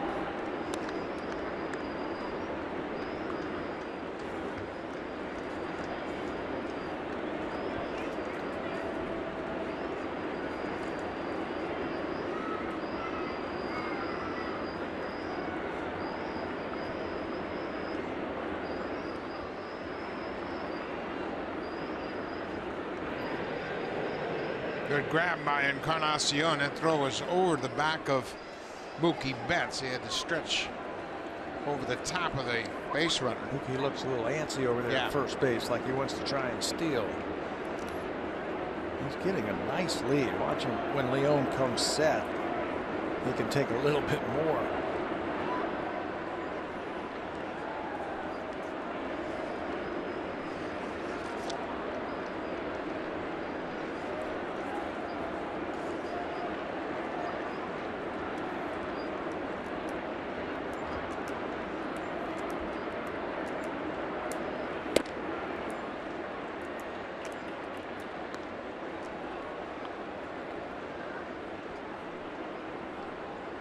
Two balls and 2 strikes.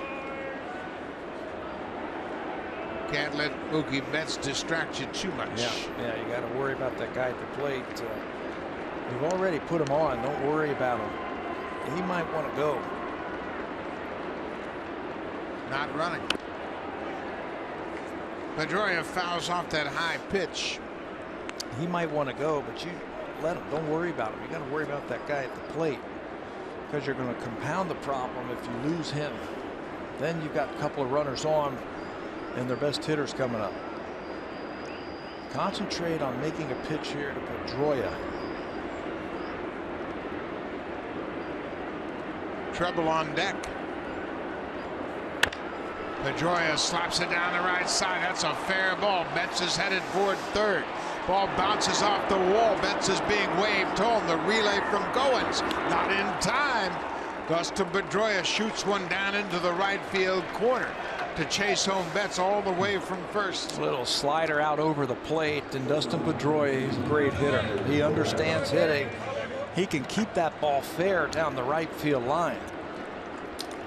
Second double this season. Watch this play at 3rd base. It looked like Mookie Betts missed 3rd. I was watching him coming around that base from up here. It looked like he got his steps messed up and stepped on the inside part and missed the base. So Betts snaps the 0 for Toronto, gets a base hit and scores on Pedroia's RBI double. 8-4 Boston. Xander Bogaerts has doubled, scored a pair of runs today. Dustin Pedroia can hit. Watch him just keep this ball fair down the right field line. You make a mistake and he can yank the ball to left field. He can hit it to right field. And with speed at the top of the lineup, Betts can score all the way from 1st base. It's a dynamic type top of the lineup, these top 3 players. Absolutely. 3 different types of hitters. Betts is a very good breaking ball. Pedroia is just a good hitter. And Bogaerts is learning how to hit 320 last year. And he's a terrific fastball hitter that doesn't try to pull the ball.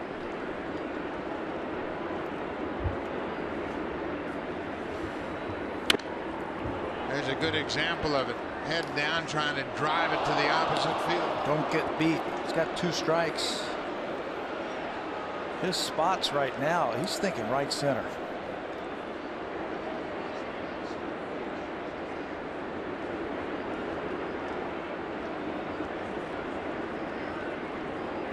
Oh, 2, 1 out. A run a year in the 6th for Boston. Way outside. To give you an idea how good these two youngsters are, last year Mookie Betts and Xander Bogaerts became the first major league teammates to each hit .290 in their age 22 season. It was the first time since Ted Williams and Bobby Doerr did it in 1940. Were they good? Pretty good.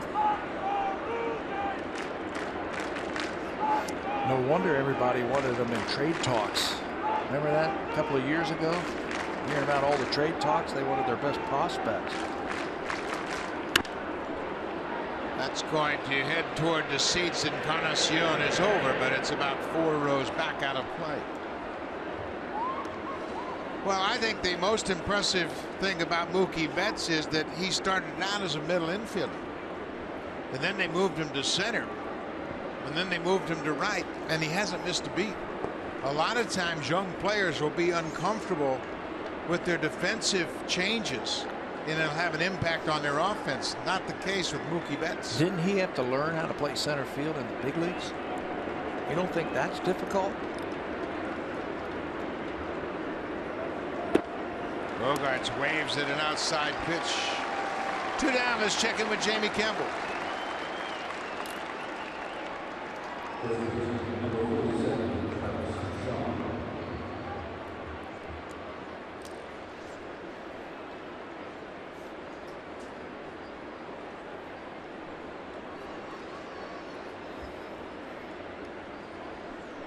Alex Rodriguez hit his first home run of the season. Carlos Beltran his second. The RBIs, and I tell you what, Starling Castro has been a nice addition to this lineup. Brian McCann's off to a good start. The Yankees will be here, as Jamie mentioned, Tuesday, Wednesday, and Thursday nights. CC Sabathia, the starter, 4 innings, 2 runs on 2 hits. He's walked 4 but struck out 3.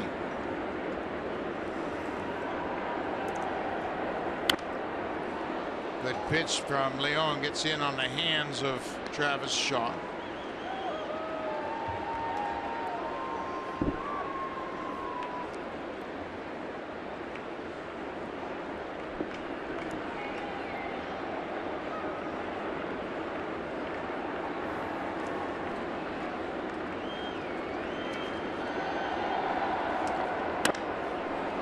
Pilar, a couple of steps back in center. That'll end the inning, but the Red Sox tack on another run in their half of the 6th.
Blue Jays on Sportsnet.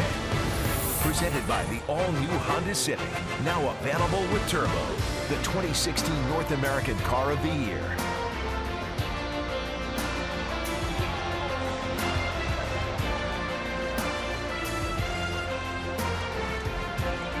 Welcome back to Toronto, Saturday afternoon game, middle game of a 3-game set against the Boston Red Sox, the opening series of the season.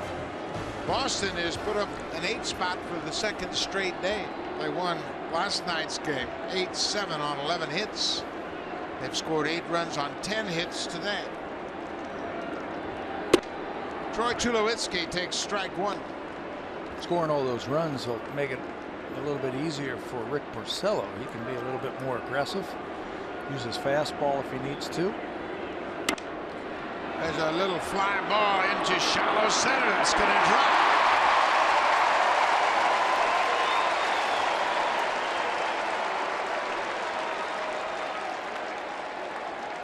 First hit of the afternoon for Tulowitzki. He was 0 for 4 in last night's game. Troy just hunting for base hits. Any way he can get them, he's going to take this one. Sinker, he can pull his hands in.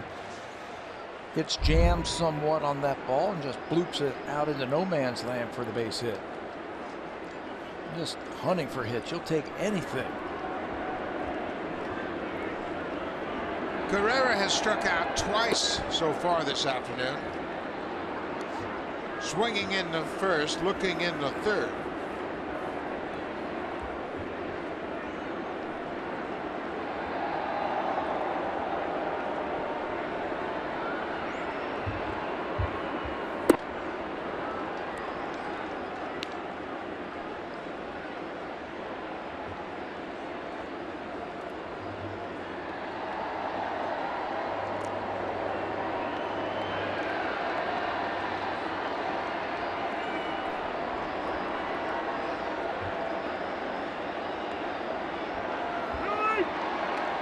Porcello taking an awful long time with Tulowitzki at first. He's not going to run here.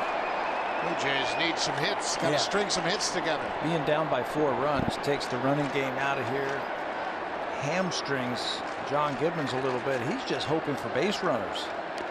Herrera bounces it, but it hit him while he was still in the batter's box. And that's why you see him trying to drag a bunt right there, just trying to get on base. He hasn't had a lot of luck swinging against Porcello this afternoon. 2 at-bats, 2 strikeouts, so why not try and lay down a bunt? You can see that ball clearly hits him. 1-2. Bottom of the 6th inning. Got to get something going. The Blue Jays trail by 4. Upstairs.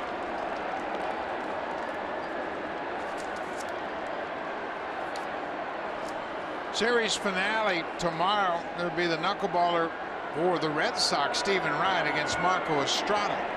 Will be activated to make his first start of the season. Estrada had a terrific season last year. He was great. Yeah. Did a great job diffusing the hitters, using this curveball, cutter, changeup very effectively, and he is chomping at the bit. People forget he started the season in the bullpen for the Blue Jays. Pulled foul. Herrera did a good job to sit back on that breaking ball.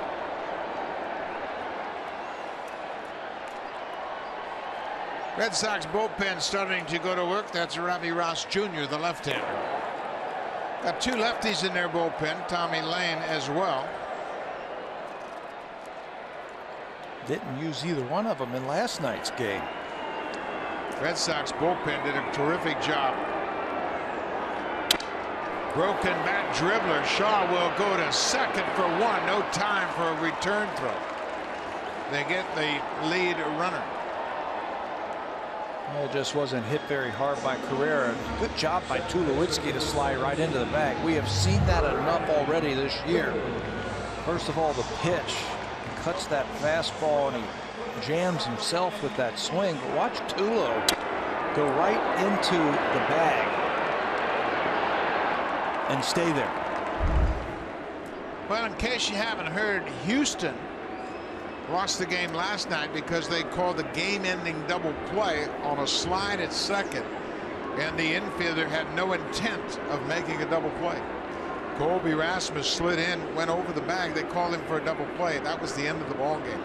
The Blue Jay fans are all too familiar with that play already this year.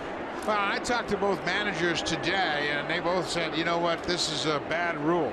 And we've had 2 games end by an umpire's call and a video review.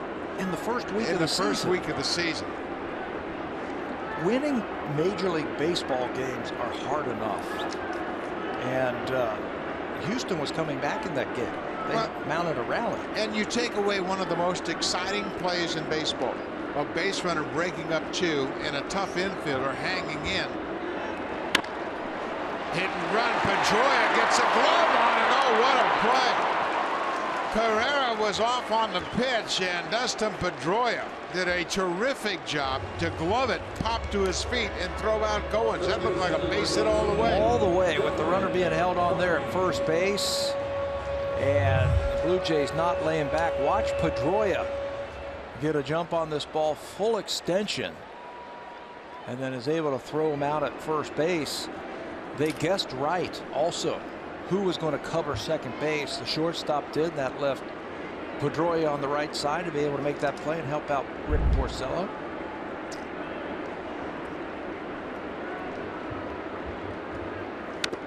Darwin Barney fouls it straight back.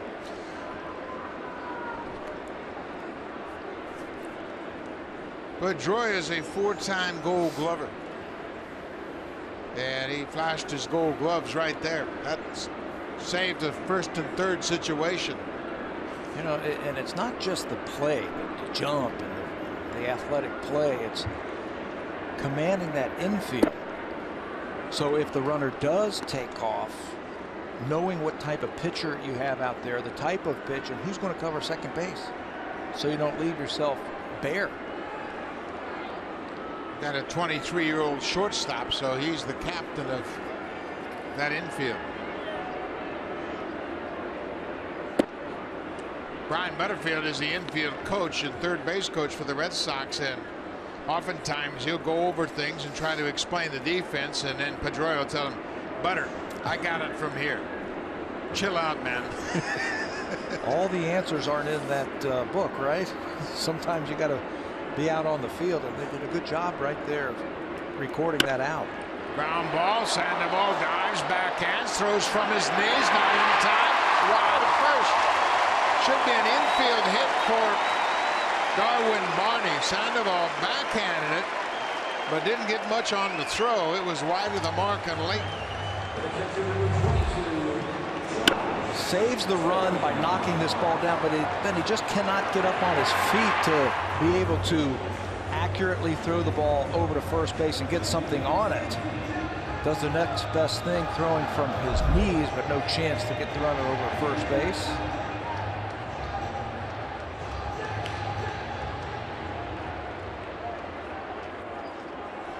Well, how big is that Pedroia play now? Yeah, the bottom of the lineup doing their thing to try and mount a rally here.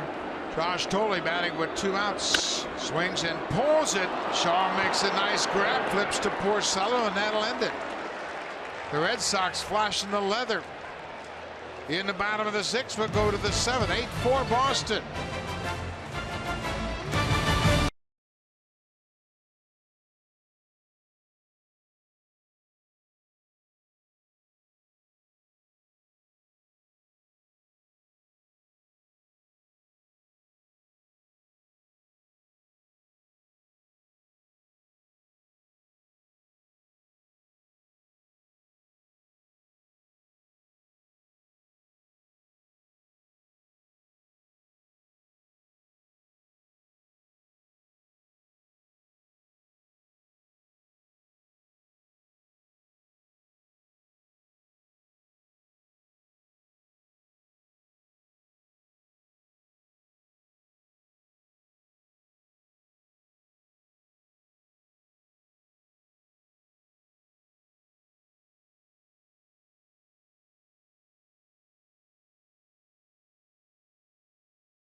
Enjoying those big, comfy green chairs in the TD Comfort Zone are guests of TD.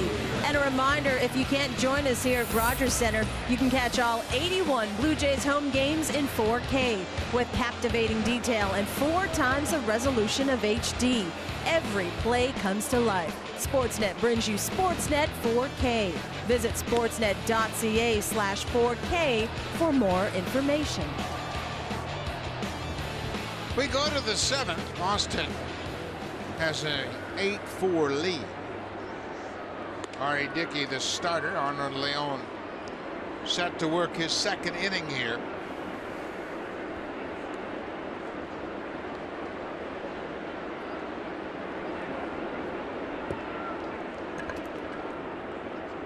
Leon gave up a run on an RBI double to Dustin Pedroia.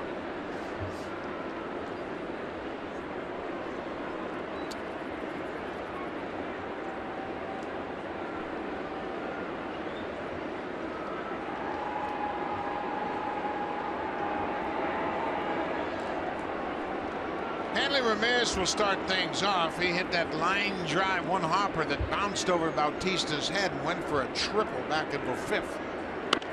That was an unfortunate bounce for the Blue Jays and for R.A. Dickey. It looked like a routine one hopper right to Bautista. It would have been bases loaded, but it bounced clearly way over his head. He had no chance to make a play on it. It went all the way to the wall. Dustin Pedroia was the runner at second base, and he had to hold up momentarily to make sure that that ball fell in, so he was not going to attempt to score. Pulled on the ground. Tulowitzki deep at short. Strong throw in time. Troy Tulowitzki has a terrific inner clock. He knows when he's got to hump up for a little extra. He knows when he can throw on the run. He's accurate. That time he had to back up on the ball just a little bit, so he had to come over the top with his throw. And what you know, right on target. The best throwing infielder that I ever saw was Scott Rowland. You saw him, Buck, from third base. Everything was fundamentally sound and perfect, right over the top. And I can't recall ever a throw that wasn't right into the first baseman's chest. Tulowitzki is the same type of thrower. He throws a lot of strikes to first, but he throws them from all different arm angles, and he'll throw it on the run more often than not. The important thing for an infielder throwing the ball across there is giving your first baseman a chance to make the catch. And the higher the throw, I think, the better, because it's at eye level. If you get a shortstop who's firing that ball from down under and it's almost like a banana curve, that is tough to stay on the base. Find the base, stay on the base, and then catch the ball when that ball is flying all over the place.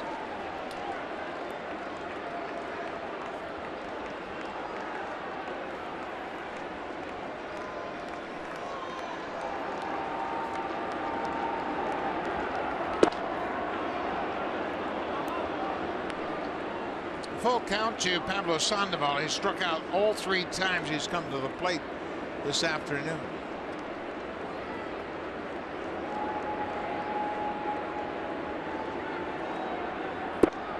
They'll walk. A one-out walk here in the 7th.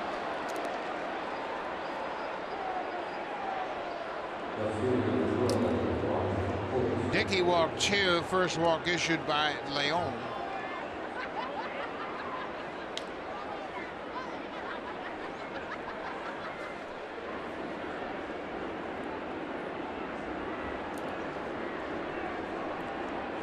Brock Holt, the left fielder. He doubled this last time up.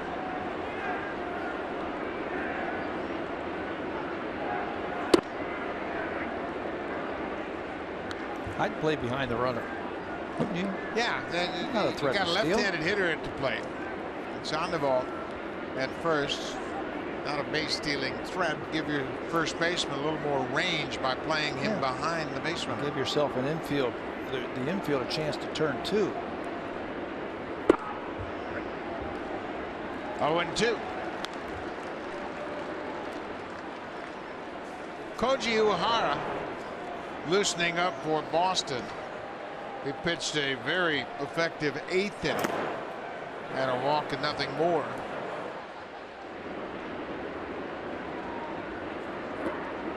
Breaking ball, cut on and miss, 2 down.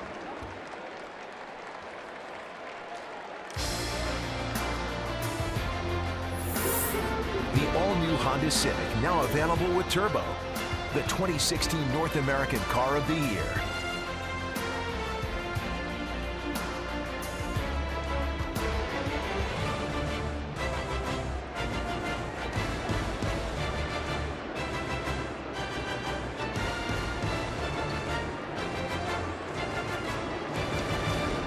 Center fielder Rusney Castillo.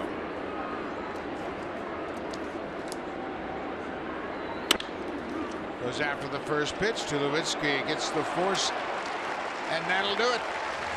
We'll go to the bottom of the 7th. Time for the Blue Jay bats to get something going. Kevin Pillar, the leadoff man, will start it off. Josh Donaldson is 2 for 2. He scored a pair of runs, and Bautista has homered twice.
This copyrighted telecast is presented by authority of Rogers Blue Jays Baseball Partnership and may not be reproduced or retransmitted in any form.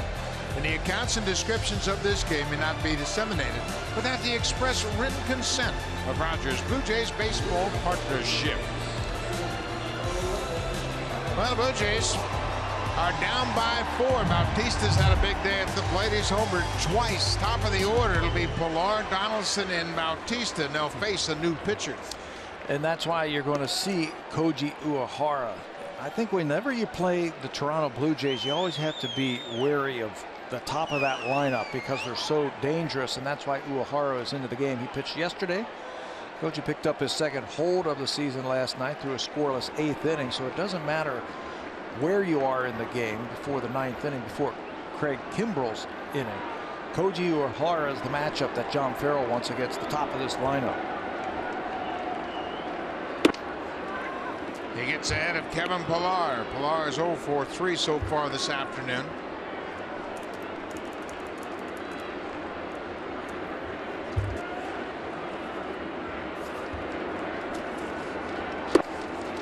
Kevin Pillar has chased some pitches away, something we haven't seen from him. The Blue Jays have really been stymied from the 6th inning on. This season they've hit just 149 and scored 2 runs from the 6th to the 9th this season. Pulled on the ground. Sandoval with another chance, takes his time. 1 down. Rick Porcello, the starter, got himself sorted out. He gave up 2 home runs to Bautista, but he leaves in line for the win. Got it back on track, didn't he? Just 1 walk and 7 strikeouts for Porcello. He is in line for his 1st win of the season. Started to use that fastball a little bit more. Started putting it in a good spot. Early in the ball game, everything was up. started using his curveball and breaking ball a little bit more. And he is in line if the bullpen can hold it off for his first win.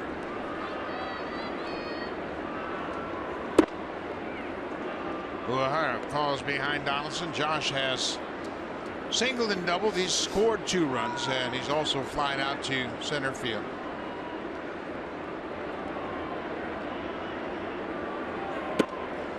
Reno.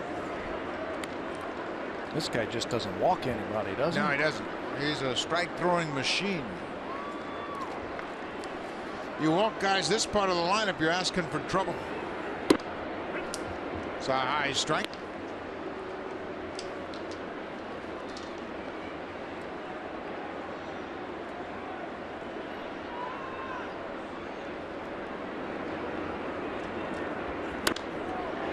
Pop straight up behind home. Swihart lost it. Now he's got a beat on it, and now he misses it. And then to rub a little salt into the wound, the ball comes up and hits him in the head. Boy, a lot happened on that play. The ball went up, and initially Blake Swihart lost track of the ball, then found it, tried to readjust, and then you're right on the side of the head on the ricochet. Boy, I have been there. If you don't locate the ball initially, you start running around, and the spin on that pop-up will take it right back toward the field. And then it bounced up and hit him in the face. Full count to Donaldson. He strikes out. Now, time for the drive of the game. It's brought to you by the all-new Honda Civic, the 2016 North American Car of the Year. Jose Bautista came into this game without a home run or an RBI, and he took care of that with one swing of the bat in his first at-bat in the first inning, a 2-run home run, and then he did it once again. Carbon copy of the first swing and the first pitch, breaking ball from Porcello, and those are the only times the Blue Jays have been able to score this afternoon. Looked like it might have been a short afternoon for Rick Porcello. Donaldson doubled in the first, Bautista home run. Donaldson singled in the first, doubled in the third, and Bautista followed those 2 hits with home runs.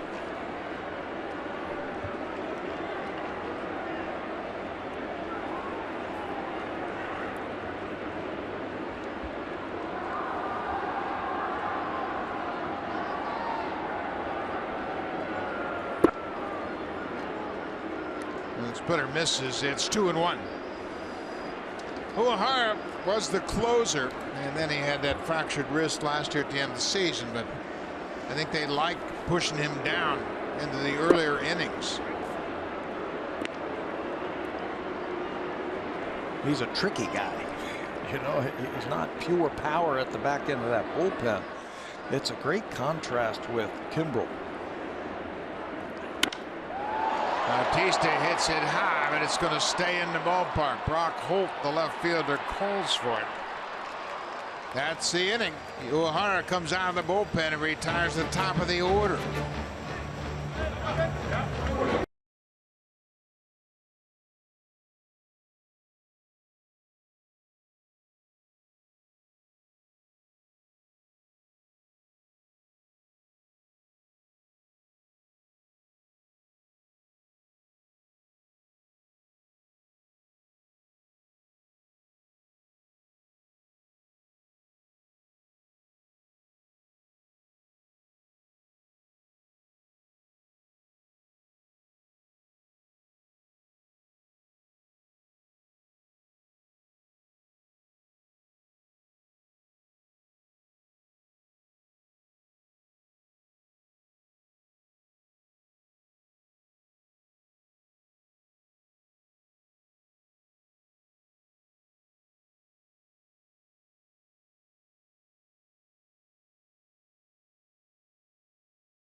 Sportsnet presents Marcus Stroman, The Stro Show.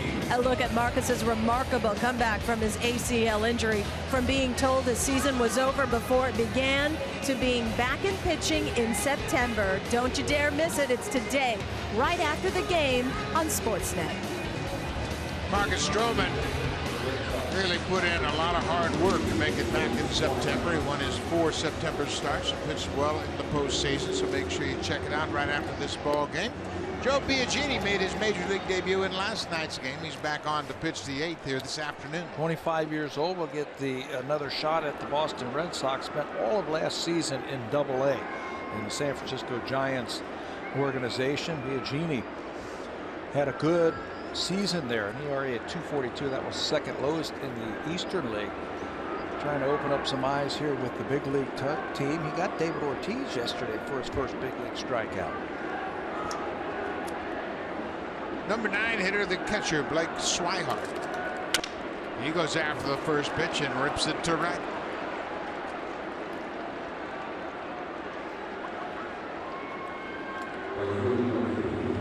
Leadoff single here in the 8th. Boston has out-hit the Blue Jays 11-7 for a second consecutive game. They have scored 8 runs. They had 11 hits in last night's game and scored 8 runs.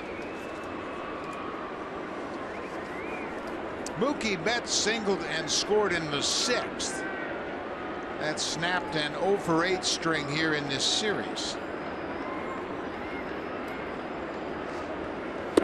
They don't have a lot of home run power, the Boston Red Sox, but they've got a lot of professional hitters. They can hit. They're going to score a lot of runs this year.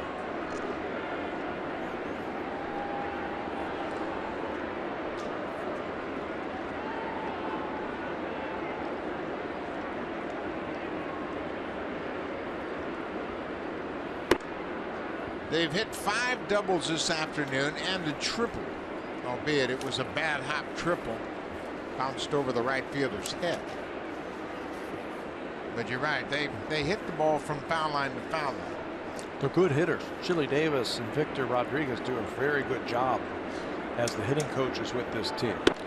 You know, in the past they would stack their teams with big home run hitters. There's Chili. Chili doesn't talk much about mechanics of hitting. He talks about mindset. Tries to break down what a hitter's concerns are. In talking with him today, he said, I try to get the hitters to understand what their weaknesses are at the plate and how you cover those weaknesses. You might have to move closer to the plate if the ball outside gives you problems. If the inside pitch gives you problems, you might have to back up. He noticed something in Mookie Betts, didn't he, to try and get him started? Last night they discovered that Mookie Betts was holding his hands too high, and they dropped his hands a little bit, and so far he's picked up his first base hit of the series this afternoon. That creates some tension in your shoulders, and what's that going to do? It's going to slow your swing down. So Biagini gives up a base hit and a walk to the first 2 he's faced here.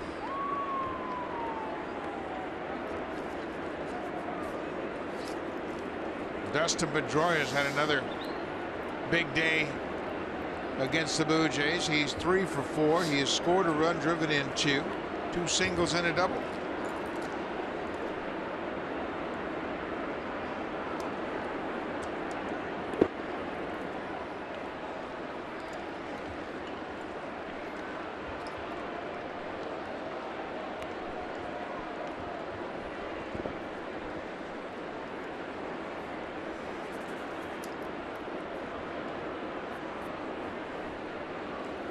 Dickey started, Leon went 2, now Biagini in the 8th. Dickey went 5 innings, was charged with 7 runs, 6 earned. 1-1 count to the Red Sox second baseman. We mentioned tomorrow's game, the series finale. It'll be Marco Estrada making his season debut against the knuckleballer Stephen Wright. Blue Jays saw Stephen Wright in Montreal at the end of spring training. He had a big game against the Blue Jays. A lot of strikeouts. Right field, Bautista has This one in his sights and makes the catch.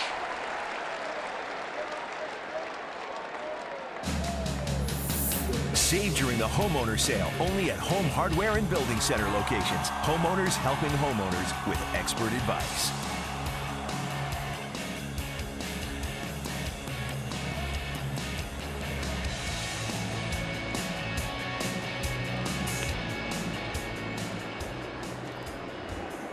Xander Bogaerts struck out against Arnold Leon in the 6th. He scored a pair of runs today. I suspect these two teams are going to be tired of seeing one another once they finish that series in Boston next weekend. It's really an unusual series. The Red Sox schedule has them playing the Blue Jays 7 of their first 13 games during the regular season, and then those 2 games in Montreal, so it's 9 of 15.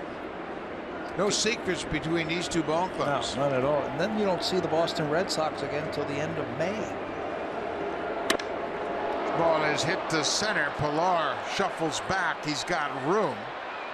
Swihart will tag and head to third. He waited a long time, and he knew that if indeed Pilar would catch it, he's a long way from the infield, so he was able to move up. 2 outs now.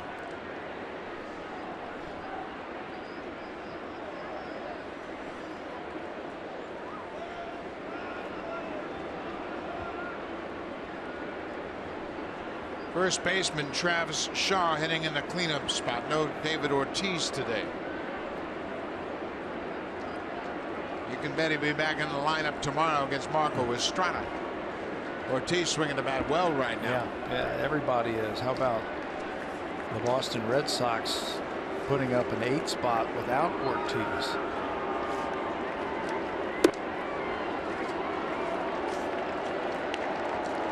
Boston came into this game with a .288 team batting average. The Blue Jays, on the other hand, .224 to start this game. They're just not swinging the way they will. Well, yeah, they will. They've been scoring runs on home runs. You know what they haven't done is they haven't put together innings where they bunch hits and take advantage of mistakes and walks from the opposition.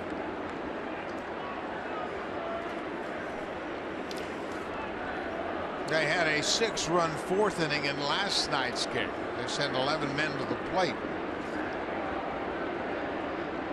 but coughed up the lead. There goes Betts, and no throw from Tolley. Mookie Betts picks up the stolen base. I don't have a problem with that. 4-run leads in this ballpark doesn't mean anything.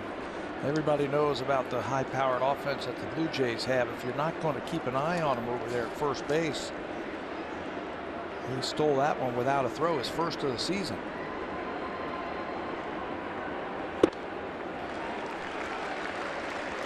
Two and two now to Travis Shaw. Boy, big runs for the Blue Jays. You got to keep the Red Sox within reach. Second and third, 2 outs.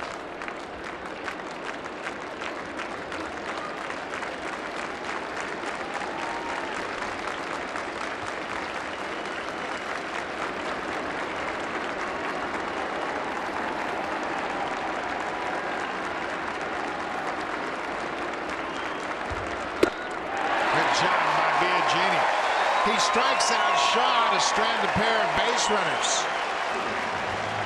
The Blue Jays will bat in the bottom of the 8th. They're down by 4. Now time for a Blue Jays Central update. Here's Jamie Campbell and Greg Zahn in the Samsung broadcast studio.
J Shop is Canada's largest and only official team shop for your Toronto Blue Jays. New 2016 authentic jersey with 40th season sleeve patch available now.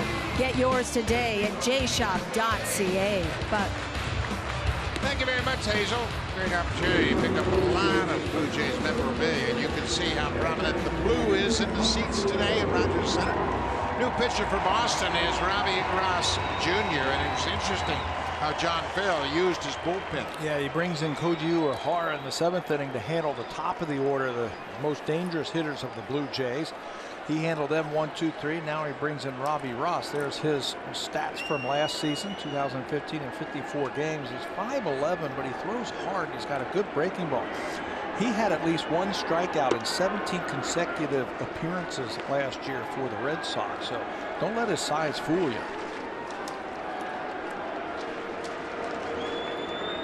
Slow breaking ball. He's quickly ahead, 0-2.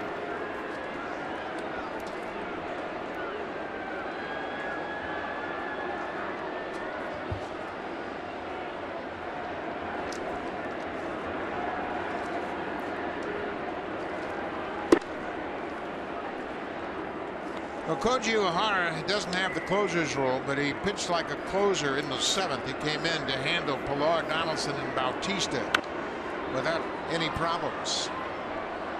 Speaking of closers, Robbie Ross closed some games for them last year. 5 for 5 in save opportunities last year.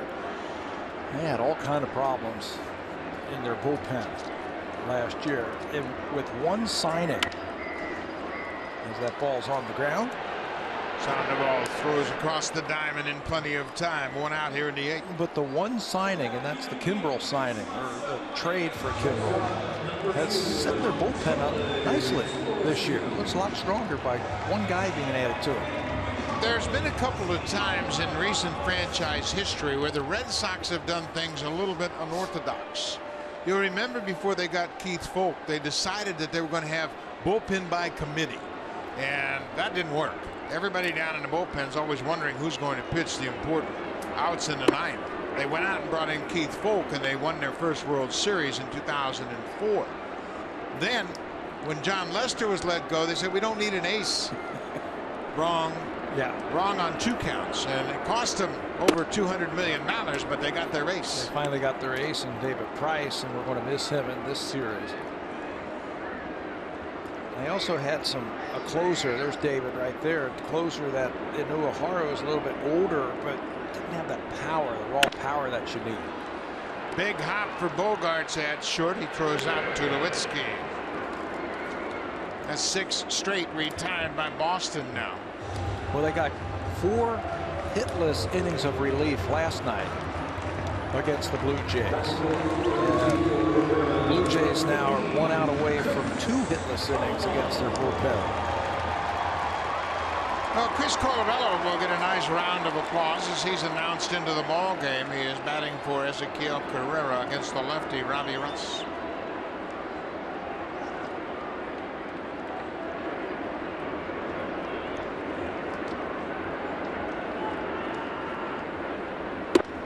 First pitch strike. That's the best pitch for a reliever. Boy, you get ahead and you take away the advantage dramatically. Pinch hitters don't have many opportunities to get a gauge on your pitches, and you really compound the situation when you throw strikes. Colabello hit it hard, but Shaw is there at first. 3 up, 3 down. That's 7 straight retired by the Red Sox.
goes into pitch. Blue Jays are down by 4. He has not pitched in a game since Monday at Tampa Bay. He pitched in the first 2 games of the season, and that's the only 2 appearances, so he needs a little work. Yeah, save in those 2 games. 2 innings, 2 saves for Osuna, so he does need some work. And with an off day on Monday, you figure he can go back to back even if they need him tomorrow. Osuna, you see him as he gets ready mentally behind the pitching rubber in the mound. Great fastball. He had a good spring. He was named the closer right at the end of spring training, and why not? He has pitched well. Colabello is in left field. The pinch hit for the starting left fielder, Carrera. Osuna to face Hanley Ramirez to start the top of the 9th.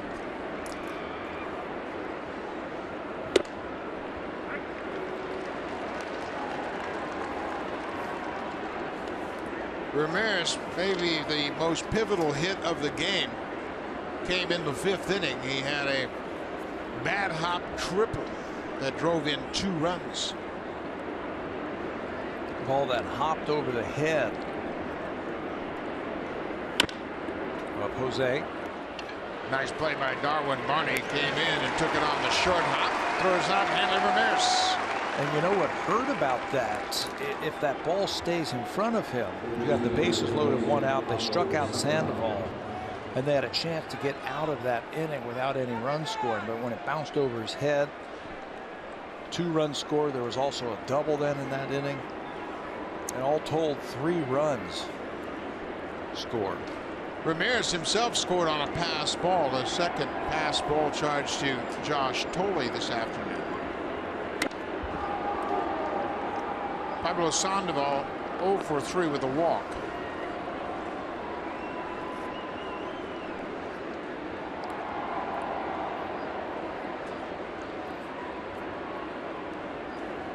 Sandoval is the only starter for Boston that doesn't have a hit today.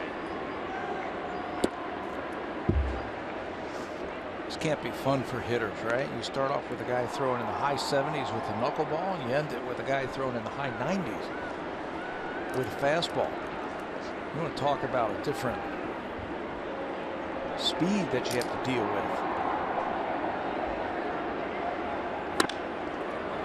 That looked like a changeup, and it's lifted down the right field line. Goins goes out to make the catch. 2 down.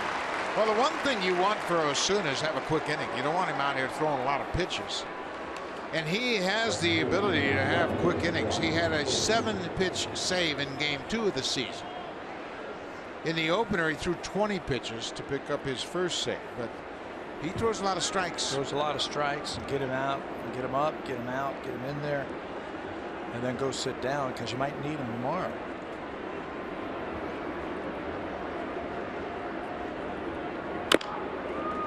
Bolt goes after the first pitch and fouls it off his leg. You were talking earlier about a knuckleball pitcher and making it hard for the manager to determine when to take him out.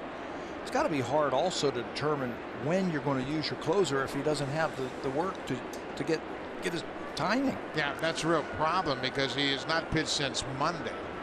They say, okay, well, I need to give him some work, but I might need him tomorrow.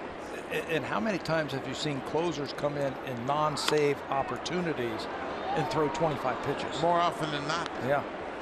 The adrenaline is missing. These guys feed off adrenaline. They love to come in a game with the game on the line, but Osuna, I believe, is young enough to just really come in and try to get quick outs and get out of there. He understands it. He wants to pitch tomorrow too.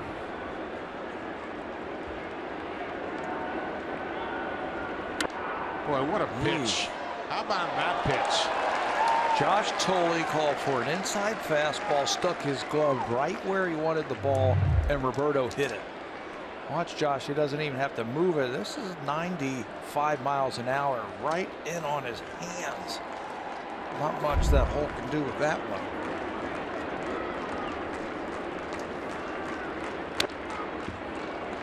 Then he throws him a changeup. His changeup is as good as you'll see when he can throw 96, 97 and then throw an 84-mile-an-hour changeup. difficult for a hitter to adjust to that. To get with those speeds, and then you mix in a slider. He was starting to throw that a little bit more frequently last season.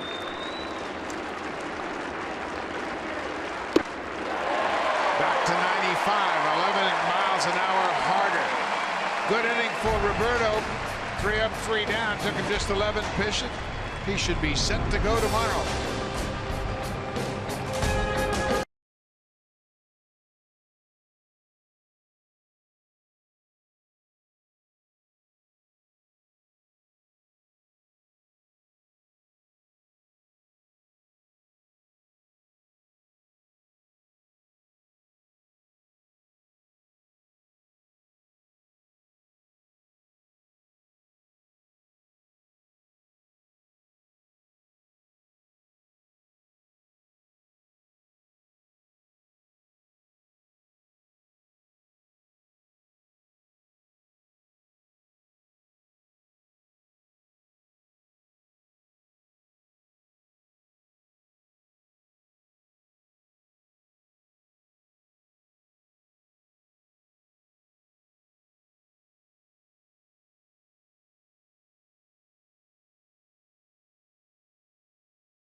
Reminder that coming up immediately following the ball game, Sportsnet presents Marcus Stroman, The Stro Show. A look at Marcus's remarkable comeback from his ACL injury. It's an all-access pass to Stroman's remarkable road back to the majors. That's today, right after the ball game, only on Sportsnet. Great opportunity to get a little more insight into Marcus Stroman. Coming right up after this ball game. Russell Martin comes off the bench to pinch hit. He is batting for Ryan Goins. Blue Jays down by 4. Haven't scored since Bautista homered in the 3rd. Red Sox bullpen has had the upper hand in this series. 4 hitless innings yesterday. 2 so far this afternoon. Have to figure out these guys. Let's get a runner on. Overall, the Red Sox bullpen pitched 6 innings in the game last night, allowed just 2 hits, no runs. Noe Ramirez pitched 2 innings, and he struck out 4.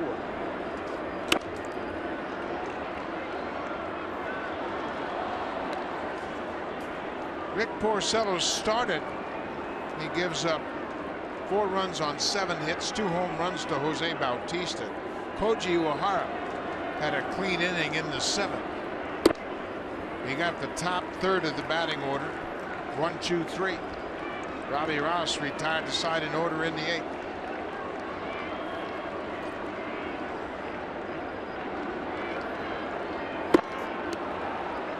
Russell Martin strikes out. Told you Robbie Ross had 17 consecutive appearances with at least 1 strikeout. Well, here's the first one this afternoon. This fastball is by him. Elevates it just a little bit, and Russell comes up empty.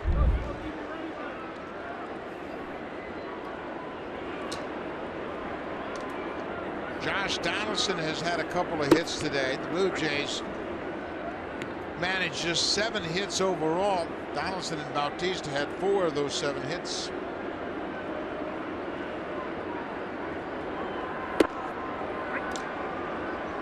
'94 on the black. Darwin Barney starting at 3rd in place of Donaldson, who's still dealing with a calf muscle injury. He'll probably play tomorrow also. Bouncing ball, 2 hops to the second baseman. Blue Jays down to their last out. I don't think the Blue Jays are going to try playing Josh at 3rd base tomorrow with the off day on Monday. Just give him 1 more day to half play, if you will, as the designated hitter.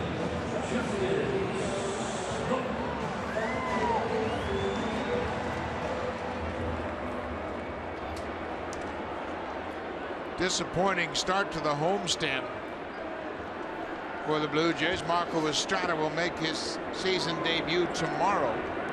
Justin Smoke pinch hitting for Josh Thole. The Donaldson injury has an impact on Smoke. He would have been in this lineup if Donaldson could play third base. His career numbers against Rick Porcello were off the charts. This morning in their meeting, pitching coach Carl Willis and Rick Porcello, Willis said, I got some good news. Smoke's not in the lineup. 3 home runs, 7 for 16 with 3 home runs against Porcello, but he couldn't get in this lineup because of the injury to Josh Donaldson. 2-1 now to Smoke pinch hitting.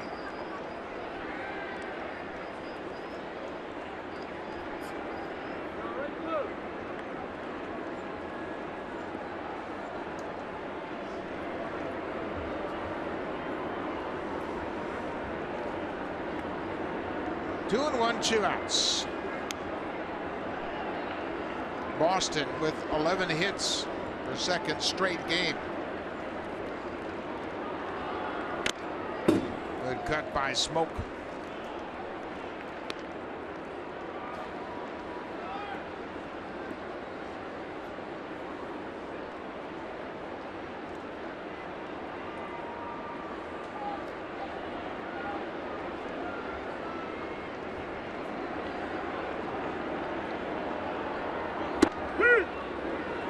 That'll do it. Smoke takes strike 3. That's the ball game. Robbie Ross with 2 perfect innings of relief. And the Red Sox have taken the first 2 of this 3-game series. Blue Jays are going to have to try and win one of those games tomorrow, and they'll send Marco Estrada. They're also going to have to figure out a way to score some runs without having to hit a home run. Red Sox bullpen has been masterful. They have gotten the clutch hitting, especially from that man right there, Hanley Ramirez.